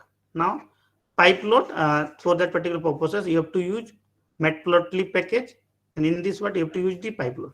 So pyplot.show that will going to display such kind of figure. Okay, and that is used to determine whether or not two variables have a relationship or correlation. Now, so after statistical analysis, okay, we have to prepare our data for machine learning. So for that particular purposes, we have to rescale the data, we have to standardize the data, we have to normalize the data, and if required, we have to binarize the data.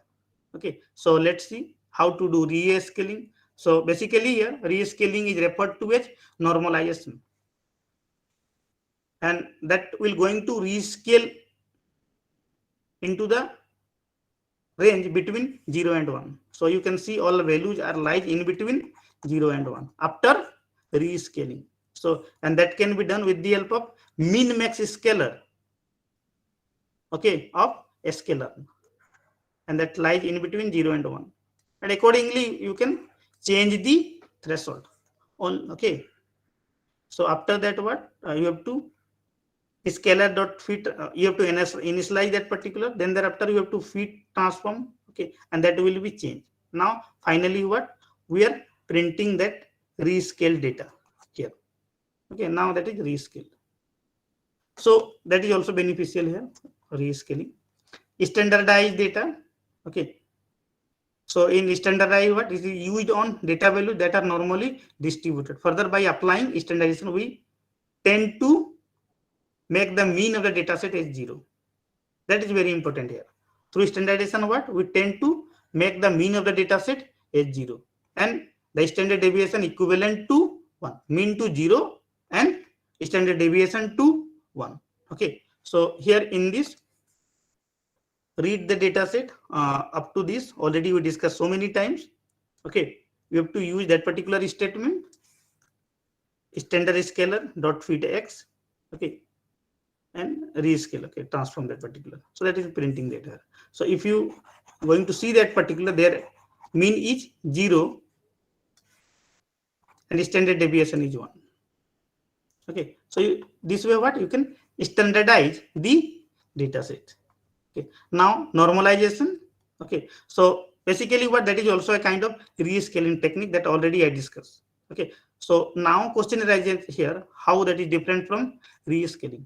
So normalization is what? Rescaling of the data from original ranges, so that what all the values are within a particular range like 0 to 1. And how it is different from standard scalar? Simply what standard scalar are applied on column at column level, whereas normalizer, this normalizer is applied on row wise that is done. Okay, and the rest of the things are same. Okay, so that is you have to up to data set reading. Okay, and here you have to change only these two lines. Scalar equal to normalizer dot feed x, and then thereafter what you have to transform that particular data into normalizer. Okay. And then further it is printing the first 5. Okay, now you can see here all the values lies in between 0 to 1. Okay, so that is doing column row wise, whereas standard scalar that it perform column wise. Okay, now binarized data, so that is also very important here. Sometimes that is helpful if the model is overfitting. Okay, so all values above the thresholds are marked 1 and all equal to or below are marked as 0. Okay, so here those value attribute value greater than 0.5, that is marked as 1, otherwise it is marked as 0. So this way what that you can do. So binarizer equal to binarizer threshold equal to 0.0 fit dot x, binarizer dot transform x. Okay, and further you can print that particular. Okay, make binary. Now next is about feature selection. Okay, so obviously what feature selection is used when that is for dimensionality reduction. Okay, the dimension of the data set will be reduced. Like in previous one, total 9 attributes are there, so we can reduce.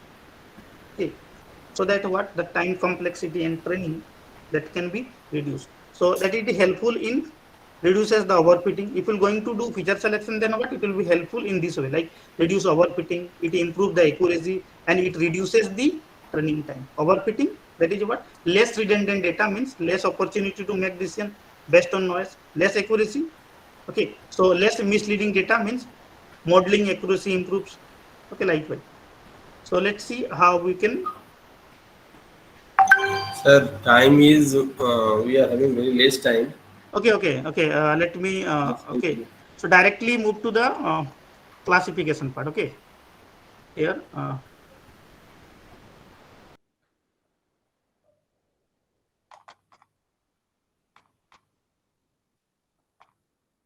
Okay, so let's see about how we can do supervised learning. Okay, so already I told that we can use level data. So already we discussed about how to read data set.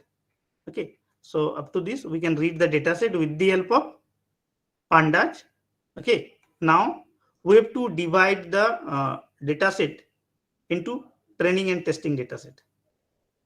Okay, and there are different methods to input the data set into this. One is train test is split, or another one is k-fold cross validation. Okay, in train test is split what? Suppose that 80% is used for training purposes, then remaining 20% is used to test the effectiveness of the system. K-fold cross validation technique like 5-fold validation. Then what? 4-fold are used for training and 1-fold is used for testing. And the again 1, 2, 3, 4, 5-fold. First time this is used for testing. Again remaining 4 are used for training purposes. Second time this is used for testing, and the remaining 4 are used for training. So 5 times that will going to be used. And then thereafter what? The best will be recorded. So in k nearest neighbor, okay, here 10 folds are used. Okay, and you have to use the k neighbors classifier. Okay, and that is the inputs and y is the class level. Okay, and based on this what that will, so it is giving the output 72.65. now in the rest of the models we have to change only these 2 lines. Okay, so let's see here with the help of naive Bayes that uses the conditional probability.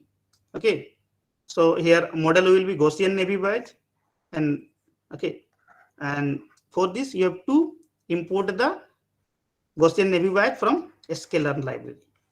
Okay, so it is giving accuracy about 75%. Okay, in CART that uses Gini index.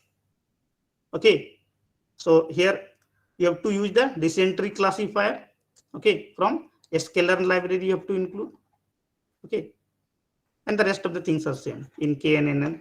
Okay, similarly in support vector machine you have to use SVC for that particular purposes. You have to use that particular library. Okay, so it is giving around 65% accuracy. Okay, so among the available, like here, whatever the models I use, SVM, okay, CART, okay, here Gaussian Navy Voyage. So here Gaussian Navy Voyage giving better result.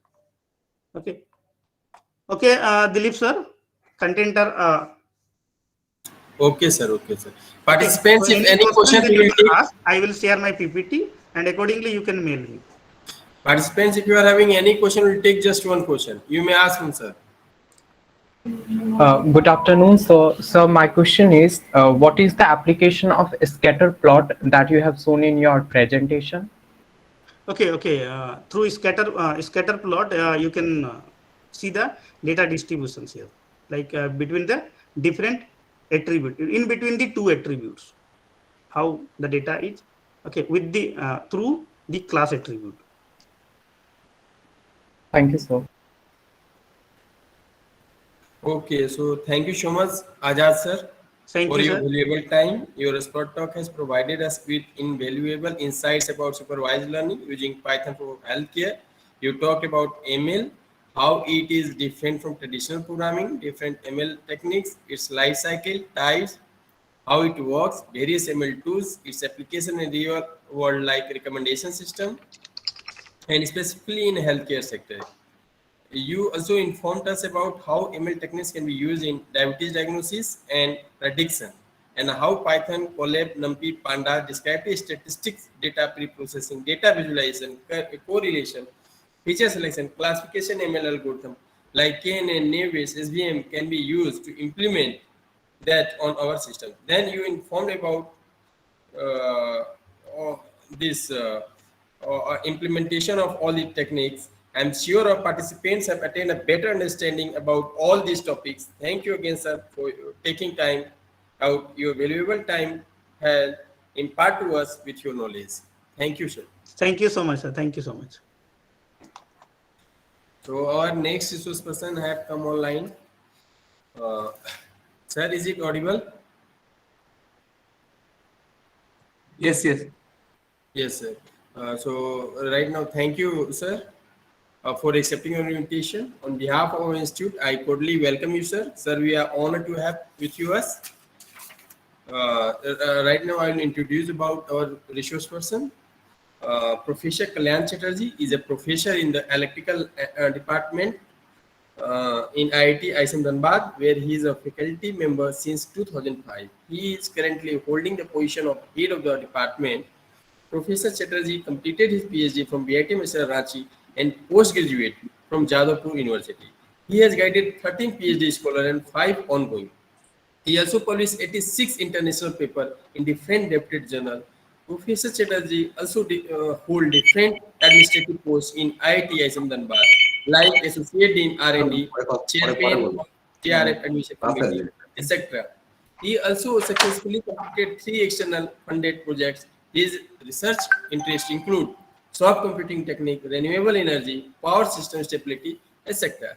Sir, it's an honorable moment for our institute to have your prestigious presence in today's event. Sir, we are truly inspired by your deeds. I hereby request Professor Kalyan Chatterjee to enlighten our minds with his expertise. Sir, please welcome. Okay. Okay. Good afternoon, everybody. So first I share my slide, then we start my presentation. Okay.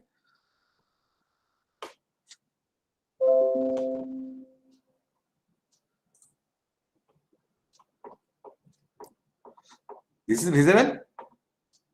Hello. Yes, sir. Visible, sir. Visible. Huh? Visible, sir. Okay. Okay. So today we start the today presentation is first I go through the very little idea about the biomedical signals, and then we actually how they classify the biomedical signal by using the neural networks. Here we actually, if the time is available, then we actually go through the hybrid deep neural networks models.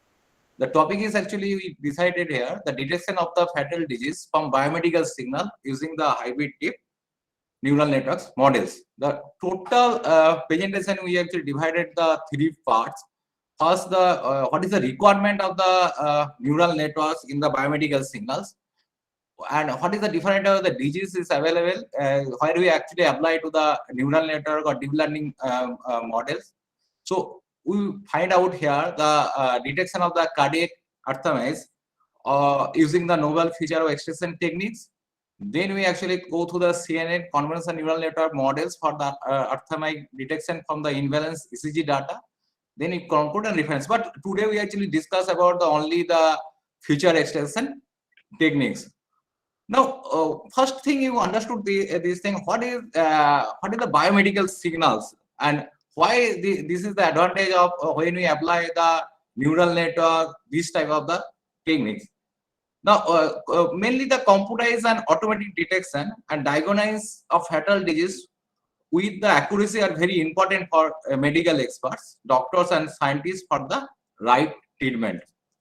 So even that today, most of the biomedical signal we actually go through the physically, and the visual examination is done manually to detect such fatal disease, where the chances of human error, medical error, or diagnostic error are more. Also, the conducting such physical and visual examination are quite costly, which could not afford of many low-income people. It is therefore the necessary to use the non-invasive techniques for automatic and computerized detection of the abnormality from the human body, in which there is a lower probability of the errors than the manual procedure. By acquiring an analysis of electrical signals for the human body, which represents and functioning the human organs. For example, the electrocardiogram signal, that is the ECG, represent the functionality of the heart, and magnetic resonance imaging, that is the MRI, represent the visualization of the brain, and also the non-invasive technique to detect abnormality. So in this presentation, we automatic and computerized detection of fatal disease with ECG signal is presented. Now, the when you can go through the why we actually proceed, and hand-on procedure for diagnosis heart disease is the clinical, can be time-consuming, and can be the this is a very retenting task. We know the ECG recording available in the pictorial form on the facial graph paper, which could be manually read and analyzed by professional. Figuratively speaking, we have many opportunity to lose important information while manually analyzing the pictorial graph paper and cannot be related. Therefore, the automatic and computer-based analysis of the ECG is required to collaborate with the helpful diagnosis. Now, any you already go through the most probably when any analysis the system in the neural network or any subcomputer techniques, previous data is very much important. Without the previous knowledge, you cannot predict the exact data set. So that point of the view, the ECG signal we require the exact database where we actually predict the system. So that point of the way, mainly from the researcher is we go through the different literature review. So if we go through the literature review or the arthmetic, so we actually see that the ECG signal processing, as in the when you can go to the ECG signal processing, we see that there is the two different type of the technique, as well as the one is purely traditional machine learning approach, another is the deep learning approach for the ECG signals. Now, if we go through the literature survey of the arthmetic signal of the ECG, we see that there is the three different part is there. First is choosing the data set. Second is the how we actually extract the features. Second is which type of the classification technique you can use. Mainly the database, we actually use the MIT-DB database from the system, and feature extension, we mainly use the either the discrete Fourier transform.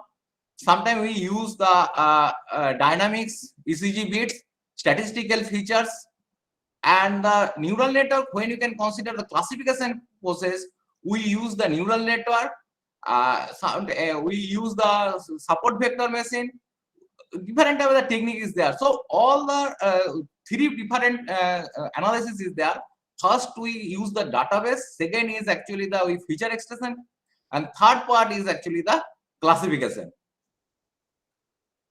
So the objective of this presentation or objective of the was using the biomedical signal processing, and we not go to the here the MRI. So we only discuss about the biomedical signal processing, and the first part of the work is detect the cardiac arrhythmias from the ECG signals.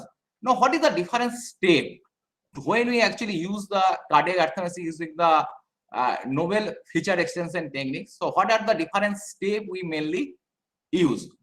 You can understand this thing. The first step, or very important step, is the database collection. Again, I repeat, database collection is most means that your 80% work is done if you choose the proper database in your system. So database first is the database collection. Second is the pre-processing. Pre-processing means that you can denoising and the smoothing the signals. Mean what is actually your raw data. So from this raw data, you can we actually the processing that data. So that point of the we actually consider this is actually the pre-processing the database. Third step is the peak detection of the ECG signal. What is ECG signal? That we also the what is the different peak is there. So that we also discuss here.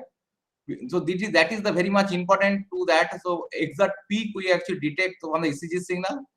And fourth point is actually the we from that ECG signal we actually propose the feature extension techniques of feature extension algorithm. That is the different features we actually find out from your particular ECG signals, and then we from the classification we actually put the arrhythmias detection. We discuss the results as well as the conclude from the results. Now, first we understood this thing, what is actually the ECG signals and how they will be actually generated.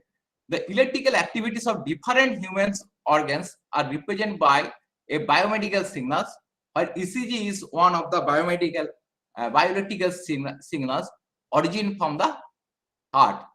The instrument which is used to observe the working of the heart is called the electrocardiogram. And it is very important to know that electrocardiogram is an instrument which is used to display the electrical signal generated due to the functioning of the heart. To recognize the arrhythmias of abnormality in the working of the heart, the ECG signals were being printed on a graph paper and diagnosed manually by the doctors or the expert. Now you can see that depending of your analysis, so with this type of the graph we actually got from our ECG signals. So what is the recording of the ECG is done by capturing and amplify very small variation in the potential difference which is from the electrical impulse on the surface of the human skin due to the cardiac functioning. The blood pumping phenomena by the heart either into the ventricles and the entire body by artery and the ventricles respectively is not by contraction and depolarization, and returning to the original state of resting state or relaxation state is called the relaxation and the repolarization. The cardiac heart function of the combination of the contraction and the relaxation or depolarization and repolarization in the synchronizing manner. The contraction and relaxation are the mechanical phenomena, whereas the depolarization and the repolarization are the electrical phenomena.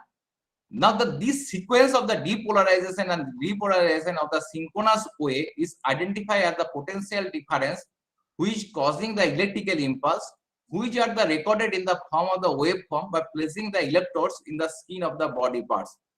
So they recorded ECG waveform consist of the short wave such as the P, Q, R, S and T, sometimes U, followed by a segment, and all types of the waves of the ECG signal in the segments is generated by the depolarization and repolarization process. Now, mainly due to the contraction, you understood this thing, the cardiac heart function of combination of the contraction, relaxation and depolarization in a synchronizing manner, and they will be actually generate the electrical signal, and due to this electrical signal, this coming from your surface of the human skin, and we actually draw your waveform to electrocardiogram, and that is actually printed to the graph paper. So If we go through the different wave, you can understand this thing. This is the different of the wave we actually consider. So P wave, QRS wave, T wave.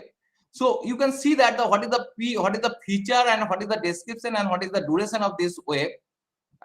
The P wave is the contraction of the artery used for analyzing the arterial rate. This is the main important of QRS complex. So this is the depolarization of ventricular contents, the most significant information of the ECG signals. The duration of the signal is 80 to 120 milliseconds. RR intervals. So this is, you can go through the, if you go through the pictures, you can see that the RR interval is there. So interval conjugate R peak means that these are and these are. For the two conjugated peak of the R system is used the measuring of the ventricular rate and the HRV. You can see that this range is the 0.6 to 1.2 second, also known as the PQ interval. Duration with the onset P wave or the onset QRS complex. So already in the graph you can see that what is actually the PR interval. Similarly, we actually represent by ST interval, T wave, ST interval, and QT interval. And the duration of the system is that this is the, we can actually consider the normal ECG. This thing is actually represented by the duration of this curve is the given to you, that is actually the normal ECG form. So if any abnormality is there, so this duration, this is actually effect into the this duration. So that is actually the main important thing. So first we actually know the what is the normal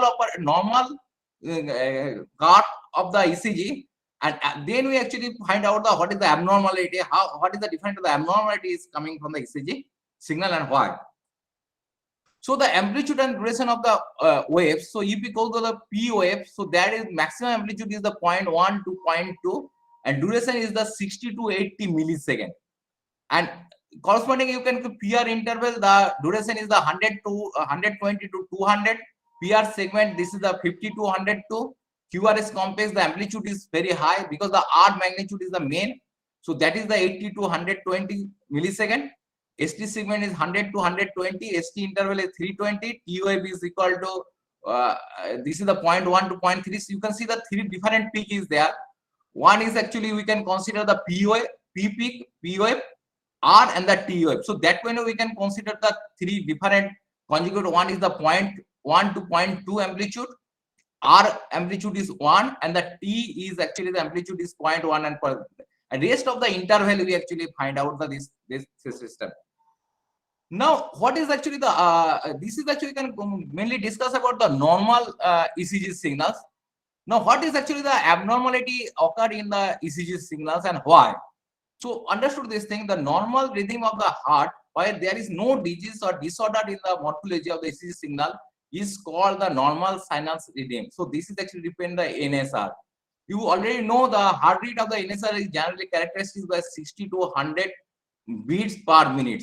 So, what is actually the your different signal you can got in the from the ECG signal? So that number of beat is actually you can consider 60 to 100 at the normal operating in the normal condition.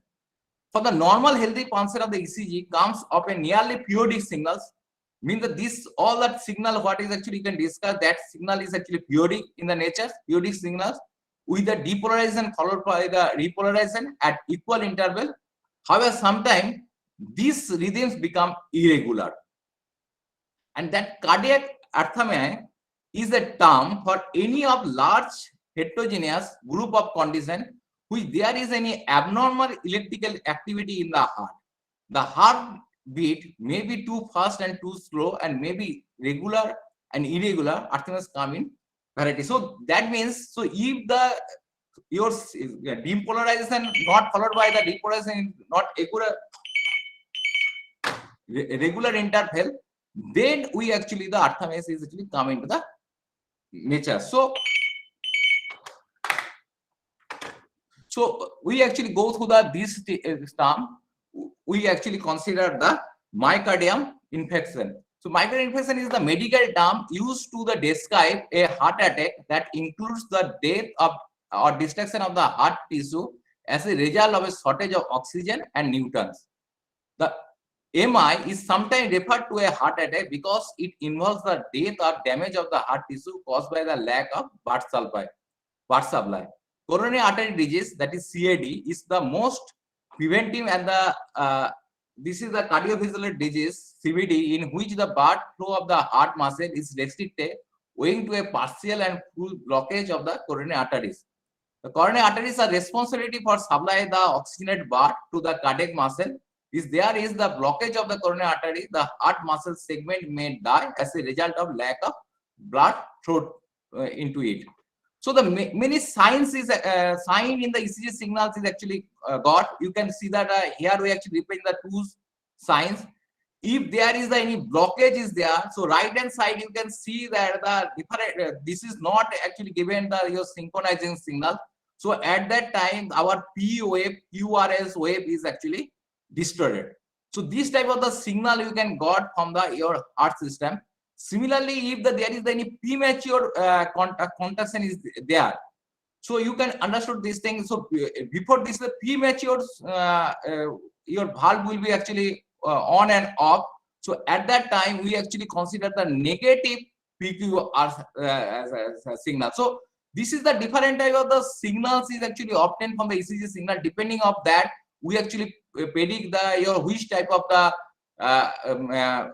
abnormalities occur in your system. So that is actually depend on the this thing. We actually depend into the two different type. One is the bundle branch block. In the passage of the heart conduction system, if there is any blockage or interruption or delay during the electrical impulse to procedure a heartbeat, it is called a bundle branch block. Mainly the bundle branch blocks is divided into the two classes. One is called the left bundle branch block, that is the LBB. Another is the right bundle branch block, that is the RBB. So this is the two, this is the define the abnormality we actually represent. So here we can consider if the left bundle branch block is the abnormality in the electrical conduction in the left branch, that the left ventricular of the cardiovascular system. So if there is any in the left side, there is any abnormality is actually coming, so that we actually represent by the LBB. Similarly, the right bundle branch block is a heart condition in which the right branch of the human heart is affected due to some abnormality. And the premature ventricular contraction, that is the already we actually see the one graph, that is the PVC. If the normal heartbeat originates from the ventriculars occurs prematurely, it means that it occurs earlier than the normal heartbeat is called the premature ventricular contraction. So you understood this thing. So first we actually see that what is the normal heart rhythms, that is from the graph. This is the normal heart rhythm we actually consider. But if there any abnormality in your heart, so this is mainly effect in your this spike. This is the P wave, QRS wave, and the P wave in a system. And that signals we actually represent by the, that is actually predict and classification. Why actually classification? That signal we classify to what type of the abnormality in your system, in your heart. So that is actually from that we actually consider the four different part. One is the normal heartbeat, another is the LLB heartbeat, RLB heartbeat, and the PVC heartbeat in the system. Now, up to this thing is clear, everybody? Hello? Yes, sir. Hello? This thing is clear. So what is the normal heartbeat and what is the abnormal heartbeat? Yes, sir. Now we actually go through the database. Second term is actually the main, again we actually consider the database in your system. So we mainly use the MIT BRH Heartmath database, data and ECG signals. This database is already available in the, if you go through, if you actually working from this in the biomedical signals, this database you already got from the website, from the MIT. And this database contains the 480 records. Each record is 30 minutes long.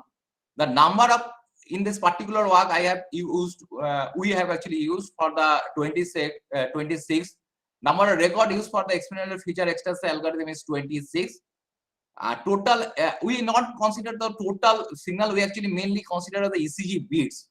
So from the 26 data records, we actually generate 8500 ECG beats has been utilized. So you already known. So 80% data we mainly use for our training purpose. That is the 6800 ECG bits, and remaining 1700 ECG bits we use for our testing purpose.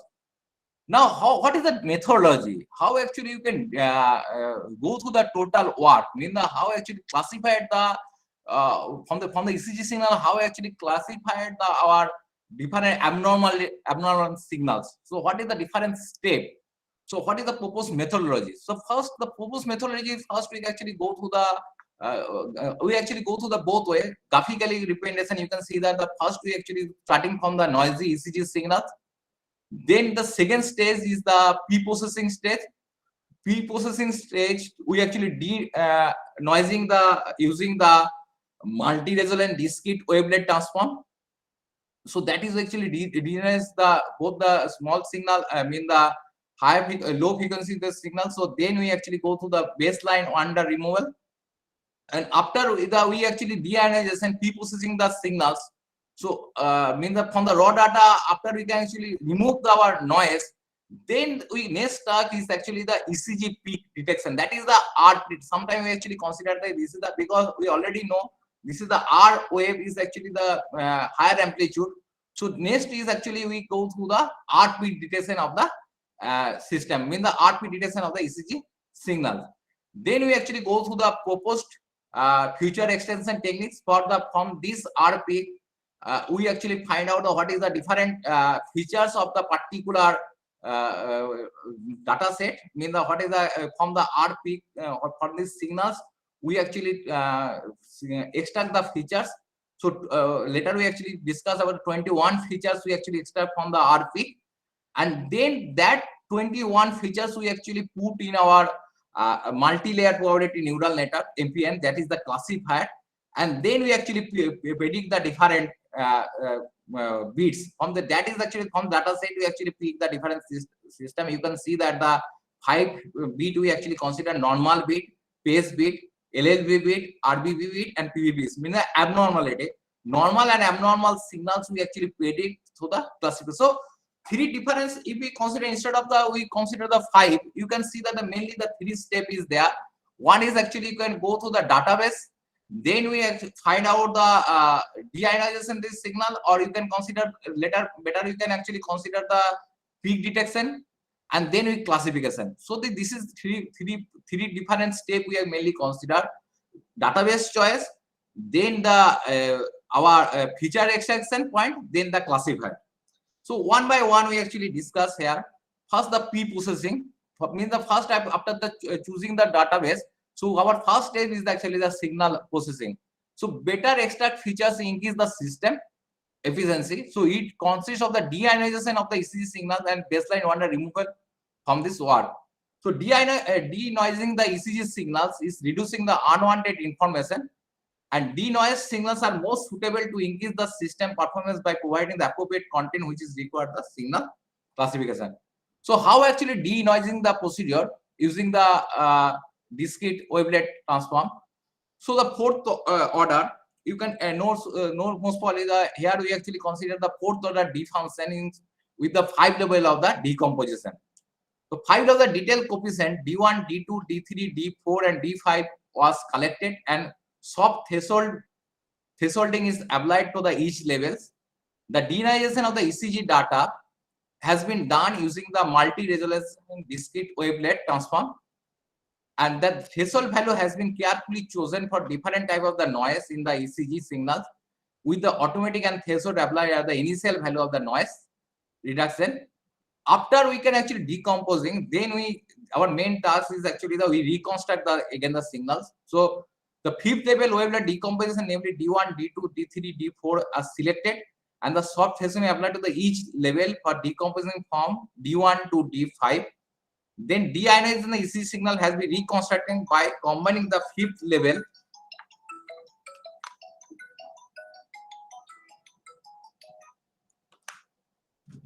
this is the 5th level details and approximation of the A5 coefficient from the last stage. And the baseline wonder removal, after we can understood this thing, this is the signal. First we actually consider the amplitude, original noisy signal is there. So after the denoising ECG signal, so we actually got this type of the signal, means after the wavelet transform, after due to the wavelet, we actually, because so next task is actually the baseline. What is the baseline signal? You can see that is we actually also remove. So smoothing the data in the column vector Y using the moving average filter. The span from the moving average is considered 150, and for smoothing it's finally subtract the smooth signal from the original signal. Hence this computed signal is free from the baseline tab, which is shown in the figure. So you can see that the first noisy signal is there. Then we actually denoising the ECG signal from the DWT, and after that again with the baseline detector we remove the ECG signal. So this is the three different steps to pre-processing the ECG signal. So next step is actually the detection of the RP. So after pre-processing the step that include the denoising, that is the denoising, the smoothing and removing the baseline order of the ECG wave, it can be further processed to exert the useful information. The ECG signal morphology include the 5 main peaks, from the P peaks to the T peaks, where the QRS peaks is called the QRS complex, which contains maximum information of the cardiac function. So you can see that we have mainly, why we can go to the R peak. You can see that mainly depending on the 5 peaks, the R peak is actually the most important, because the R peak's amplitude is equal to 1, and this is also given the maximum information is actually occurred into this QRS complex. So R peak is the highest peak of the ECG waveform, and it is generally in the center. Also the energy of the QRS complex is surrounding around this peak. So the first and foremost requirement, it is to detect the R peak based on which QRS complex will be extracted. So in this work, we actually use the MR DWT with the 6th order deepest wavelet. DB6 has been used for the R peak detection. So in the denoising, we also the DWT use. So similarly, we also use the RP detection. We also the wavelet transform. So here you can see, understood this thing, how actually we find out the feature extraction for your ECG signals. So first step, what is actually step wise actually discuss here. First is the denoising and smooth the ECG signal is considered. Then you decompose the signal using the multi-solution discrete WT. That is, we actually already MR DWT we actually represent up to the 8th level. Previous cases we actually consider 6th level for the denoising. Here we actually use the 8th level, and wavelet transform used to decomposition in the 6th order of the dB. 3rd, 4th, and 5th level of detail coefficient are selected for extraction of the QR section. Since the D3 and D4 and D5 consider the maximum information and the energy spectrum, here D3, D4, D5 are detail coefficient of the wind. We only use for our extraction purpose, so D3, D4, and the D5. So we computed the total energy in the 2 different functions. One is the X, D3 plus D4 plus D5. Another we actually consider the new functions Y, that is the D3 into D4 plus D5 and divided by 2 to the power n, where n represents the level of decomposition. So here the level of decomposition is here you can see the 6th order. So the here n is actually the 6th, and determine the value of the Z, in which actually we maximize the Z, actually means that we actually find out what is the maximum peak is occurred in a system. So using the optimization technique, ensure the value of the Z is maximum. So Z is our objective. We actually find the X into Y. You understood this in this X and Y, all the D3 extraction from your ECG signal, that is actually decomposed by the 3 different part of the D3, D4, and the D5. If the value of the Z is maximum, you understood this thing. If the value of the Z is maximum, then the maximum amplitude is recognized at the R peak. If not, Z is optimized, then the maximum value is determined. The technique is adaptive because it automatically detects the maximum amplitude for any real-time or stored ECG signals. Now the maximum amplitude point is labeled as a R equal to Z max equal to R, and it initially is equal to r equal to 0. So we actually find out initially r equal to 0, then we find out the what is the maximum point the z max is occurred. So from this find out the maximum peaks, we 100 different interval we actually consider z1 is equal to from the initial level. So we actually find out z1 is equal to r minus 50 and z is equal to r plus 50, means the both side we actually starting from the minus and plus.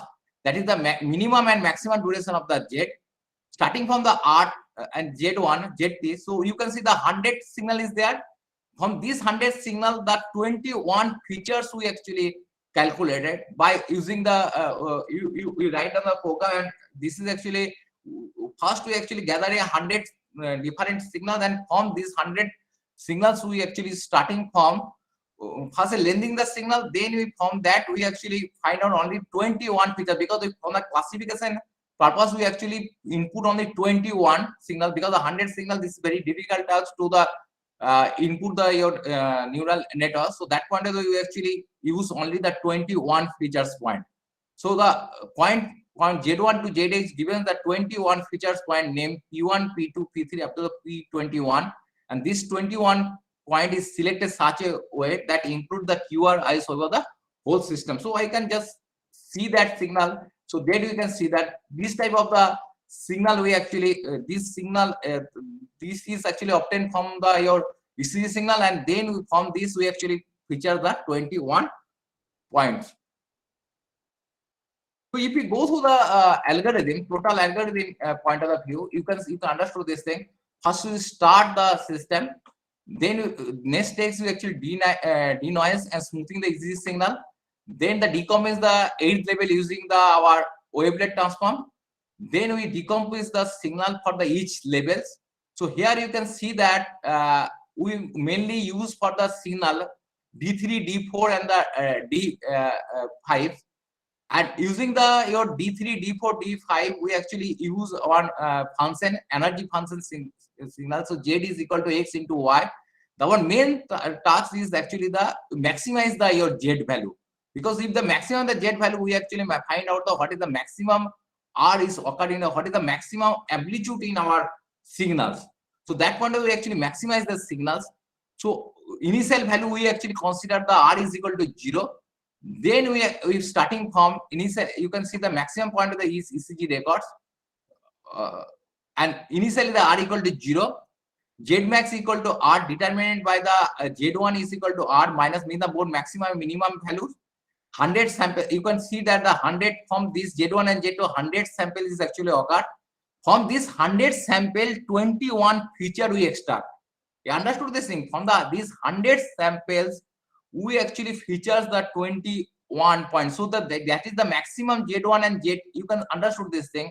So this Z1 is actually given the minimum point and ZH is actually given the your highest point. Within this point, the 100 sample is there, and this 100 sample point we actually features the 21. So this is the Z1 to ZH. So we actually find out the 21 features, and this 21 point is actually the input in 21 points is the features of the ECG signals. And these 21 points we actually feed to our neural network for the classification process. So you can see that first we actually go through the after the signal processing, we actually got the our denoising the denoising signals, or the from the raw signal we has the element our noise. So after that we actually decompose through the our wavelet transform. And you understood this thing. There is two parts we actually consider. The small signal represent the high frequency component, and large signal represent the low frequency component of the signals. And these figures is show the coefficient at level 3, 4, and the 5.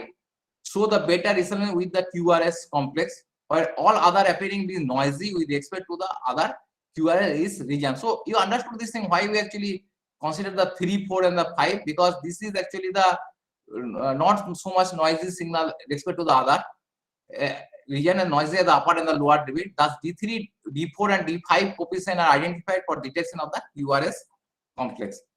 So this is the D3, D4, and D5 signals, and depending on the D3 and D4 signal, we actually generate the, this is the E, X, what is the X and Y we generate, that is actually show here. So this is the, after we actually find out the D3, D4 and D5, this is actually we can generate the plot the our energy signal, that is the X1 into Y. So next we, from that we actually detect the our R peak. So identify R peak from the ECG waveform. You can see that this is actually, you can show the our red color. So you can, the maximum amplitude is equal to 1. We not consider, we actually detect the what is the R peak, and future extension we actually show from the here. What is the different future extension extraction from the ECG signals from the P1 to P12. So that is actually show to the here. So this thing is clear, everybody? Up to first we actually denoising the signal, then we actually go to the R peak. Next you can form this, you can understood this thing. When you actually extract the different signals, we actually got the different hello, means here you can see that if is the normal operating condition, so we actually got the exact what we actually already saw from the your ECG signal, that is the normal signal we actually got. If there is any block is there, the left block side, so you can see LBB is actually coming. This type of the signal we actually features from the your ECG signals. So here you can see that the if we go to the RBB, future extension, so this type of the signal we actually features from the your system, that is the C is represent the RBB, and PB is actually, you can given the P mature pentacular. We already go through this type of the signals. So if from the feature extension techniques we actually already got.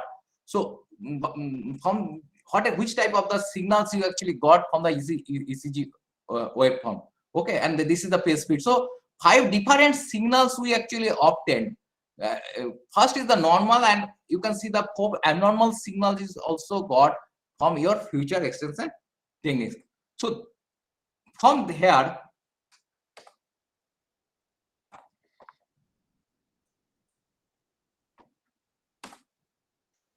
next we actually find out the coefficient matrix. What is the requirement of the classification process? What is actually significance of this thing?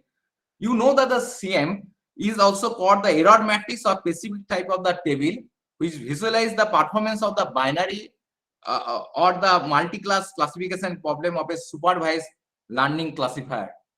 It is the most used the performance evaluation tool in the field of the ANN or the machine learning, mainly with the statistical problem of the classification of the variable classifier, also known as the matching and the classification matrix. The CF is one of the best choice to presenting the outcome of the n-class classification, since the visualize the relation between the two class and the classified predicted class. So this is we actually find out the how the your system is classified, what is the error across this thing, and how mean the system is properly trained or not. So in the supervised learning algorithm, the CF is the most significant. So how the your system will be trained. So you can see that if we go through the two waveform, your actual classification outcome and the predicted classification outcome. So there is the 4 different beat we actually here we actually represent 2 positive beat, false positive beat, false negative beat, and 2 negative beat. What is the actually significance of this? False positive means ECG beat is normal, but your classification when you can class detected, that is the abnormal. So that is actually you can represent the false beat, mean the false positive beat. So that is actually represented by the false positive beat. 2 positive beat, the abnormal ECG beat detected as abnormal. So this is actually we can represent abnormal if the your ECG beat is abnormal and the classified after the classified, or if you after the detected, that is actually coming into the abnormal. So that is also that is actually represent the TRB. So this is the abnormal we actually represent by the TBB.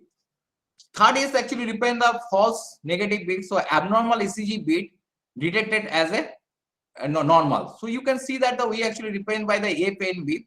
So abnormal ECG beat detected as normal, and the ECG beat is normal class classified as a normal. So that is actually represent the 2NB. So depending of the how the your classified is working, so depending of that we actually from the statistical data, by using the statistical data, we actually go through this is the CCM matrix, and then we actually find out how your system will properly train. So that is the classification assessment measure. So we actually go through the different type of the definition is there. So the testing your classification assessment matrix. You can understand this thing. First, we actually go to the accuracy. So you can understand the accuracy is the most widely and common. Accuracy means actually the exact classification, how your system will be classified more accurately. The most widely and commonly used CAM, that is your classification assessment matrix, is accuracy, which is mainly used to evaluate the performance of the classification data. So you can see that the formula we actually represent the overall classic accuracy, when you can actually represent 2 positive bit plus 2 negative bit divided by all the 4 bit, means that 2 positive bit, 2 negative bit, means false positive bits and false negative bit, means that your accuracy is increasing if the 2 positive bit and the 2 negative bit is actually the increasing. That means if your system is classified the abnormal bit in the abnormal classification and normal bit in normal classification, then your overall accuracy also increasing. Similarly, just the opposite in your classification, the error rate, just the inverse of in the system. You can see that the false positive bit plus false negative bit divided by the whole four bits, whole the signals. So if the false bit is increasing, your error is also increasing in the system. Similarly, we actually find out the sensitivity and the specificity. Specificity is also known is the 2 negative. You can understand the specificity is actually use the 2 negative rate is defined as the ratio of the 2 negative bit divided by the 2 negative bit plus the false positive bit. Now, what is actually the significance? Similarly, we actually find out the sensitivity. The sensitivity, which also called the 2 positive rate divided by the 2 positive bit plus the false negative bit.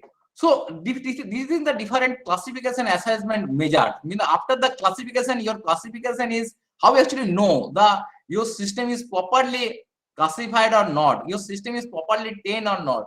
So that point of the view, this classification, different of the classification measuring technique is also there. So that is actually you can find out the percentage score, sensitivity, positive predictivity, specificity, classification error rate, and the overall accuracy. So here we actually use the neural network. We actually not go through the multi-layer multi-probability we can neural network. So here you already know how the neural network is actually work. So in any neural networks, that is the input part, output part, and between the input and output, the weight matrix is there. So weight matrix we mainly the 10 during your training purpose. So there is a 2 part is when you can training the system, there is 2 part is there. One is the training that system, another is the testing the system. So in this particular work, we actually use the multi-layer probabilistic neural network. The multi-layer probabilistic network classifies the fast processing time with the good accuracy, and if N is the type of the feed-forward neural classifier having the 4 layers, input pattern. This thing input. Then the second one is actually you can consider the hidden pattern as summation, and output is also called the multi-layer feed-forward neural network. The probability of each new class is estimated by determining the PDF of each classes, and the final class is allocated depending upon the maximum probability using the Bayes rules. So here you can see that how we actually go through the multi-layer. I not go through the details. I can just give the overview of how actually this thing is actually working. So multi-layer probabilistic neural network, there is a 3 part: input layer, pattern layers, summation layers, and the output layer. So this is the basic architecture of the MLLPN classifier. Now from the simulation, when we actually go through this, after you can see that the 3 parts we actually discussed.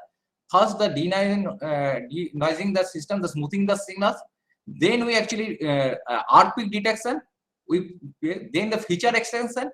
After the feature extension, we actually put the data in our neural networks. In the particular system, we use the 8500 ECG bits.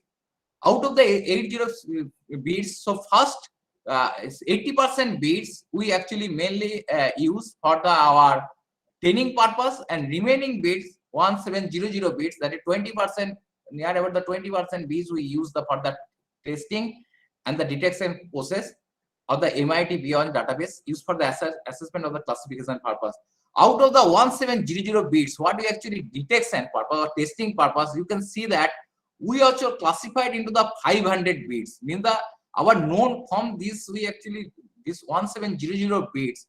What is the actually known bits? We actually how actually choose these bits? You understood this thing. The 500 bits we actually consider as a normal bit. 300 bits we actually consider as a PVC bit. 300 bits we actually consider the LLB bit.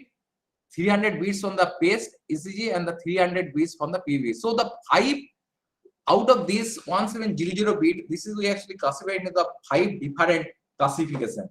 We already actually did 5 different classification is there: normal, and the PVC bits, LLB bits, as well as the RLB bit and the paste bit. So when the classification testing purpose, we also classified the whole data into the 5 different parts. So use the MPN classified to classify the results, and result is compared to other 3 classified already the existing literatures. So how your system will be properly classified or not? Mean that what is actually the what you classified, how your performance of your signals. So among the all payment results, we actually see that our FMA is the give the better results. So this is the methodology or classified results we actually consider out of the 1700 period. First, we actually see that the when we can backwards and neural networks, we actually consider 3 other 3 neural network. One is the backwards and neural network. So this all thing is actually from the we actually got data from the literature, and this is my predicted result MPNN. So you can see that the backwards and algorithms. So everybody is actually use the 170 same database. And when there is classification, you can see the different other statistics data is already shown here, and their accuracy is the 97.94. So here you can see that the what is actually the 2 positive, false negative, false positive. So everything is actually given to the here, and the overall accuracy is mainly important. So here this data say when we actually use the simply backwards algorithm, so the predicted result is the 97.94 system. So when we can use the multi-layer perceptrons, you can understand this thing when you can consider the multi-layer perceptrons. So here the accuracy rate is the when we actually use the multi-layer perceptrons, you can say 98.53. So here you can see that this TN is actually normal bit. We can predict the normal because you understood this thing out of the 1700 500 bit we actually consider the abnormality. So abnormality bit is actually first we actually see that. Then we actually consider the normal bit actually they will be how they will be predicted. Similarly here.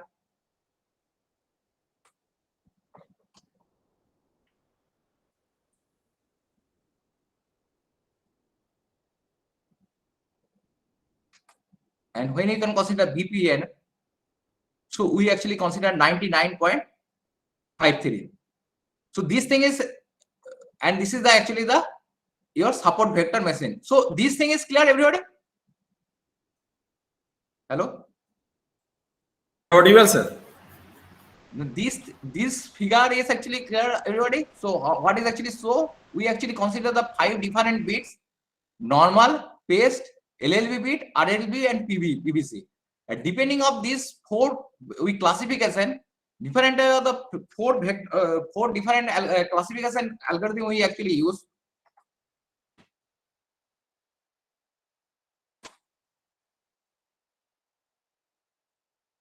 Different one is actually the we comparison the 4 different classification. One is backwards neural network, only another is the multi-layer perceptrons, another is the support vector machine, another what is actually the proposed technique here we actually consider the multi-layer multi-resonant probability neural network. So multi-layer probability neural network we actually consider here. So here we actually see that the when we use so their prediction technique on classification is 99.53 system. So we conclude as summary this thing. So 1700 easy bit we tested and classified into the 5 classes.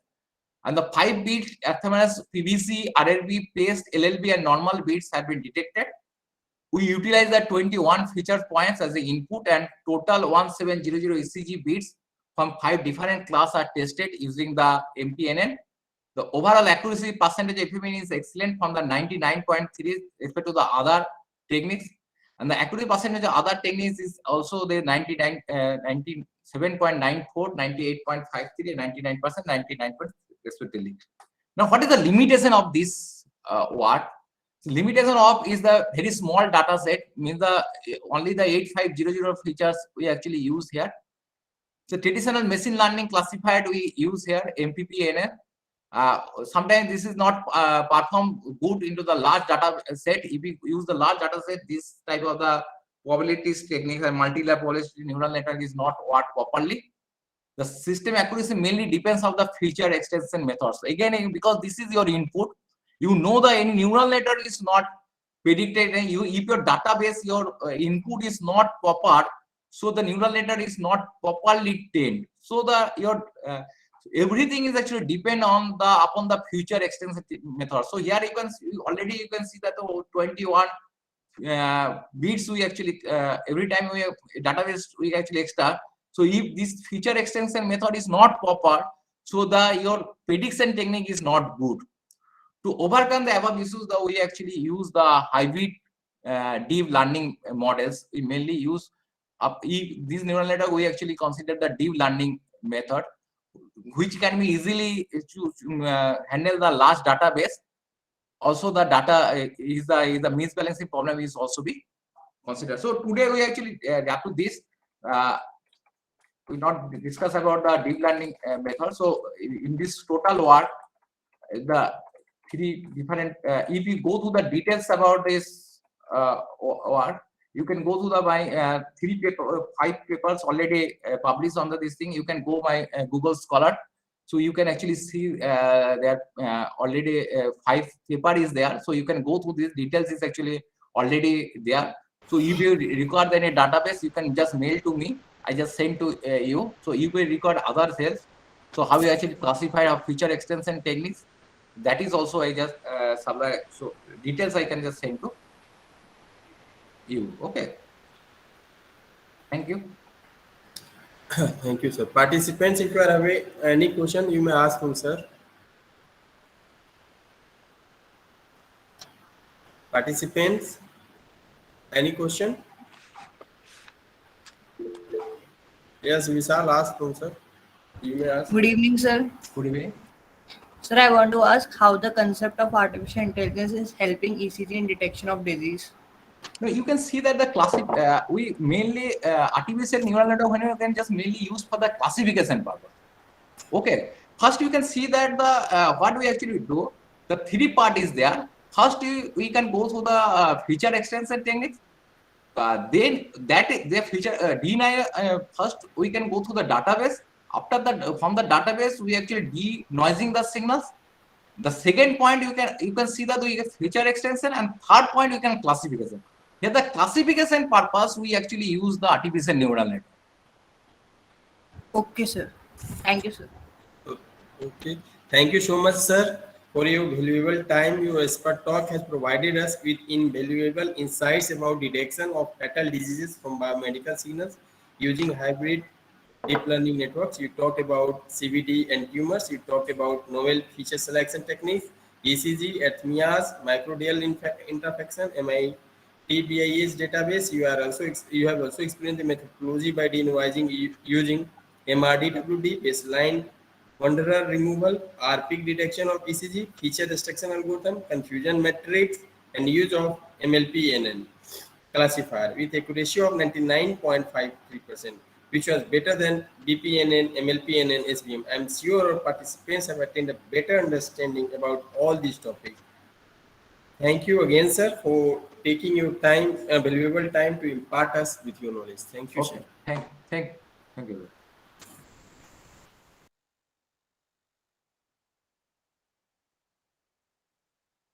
Participants, you all may leave it. Thank you, everyone. By tomorrow, we'll meet And in dictate session, you all have to, but tomorrow is the last session. We are also planning to conduct one quiz, okay? For each session, 2 questions. You all need to compulsory to give. So, taking certificate. Okay, thank you everyone. You all may leave it. Thank you.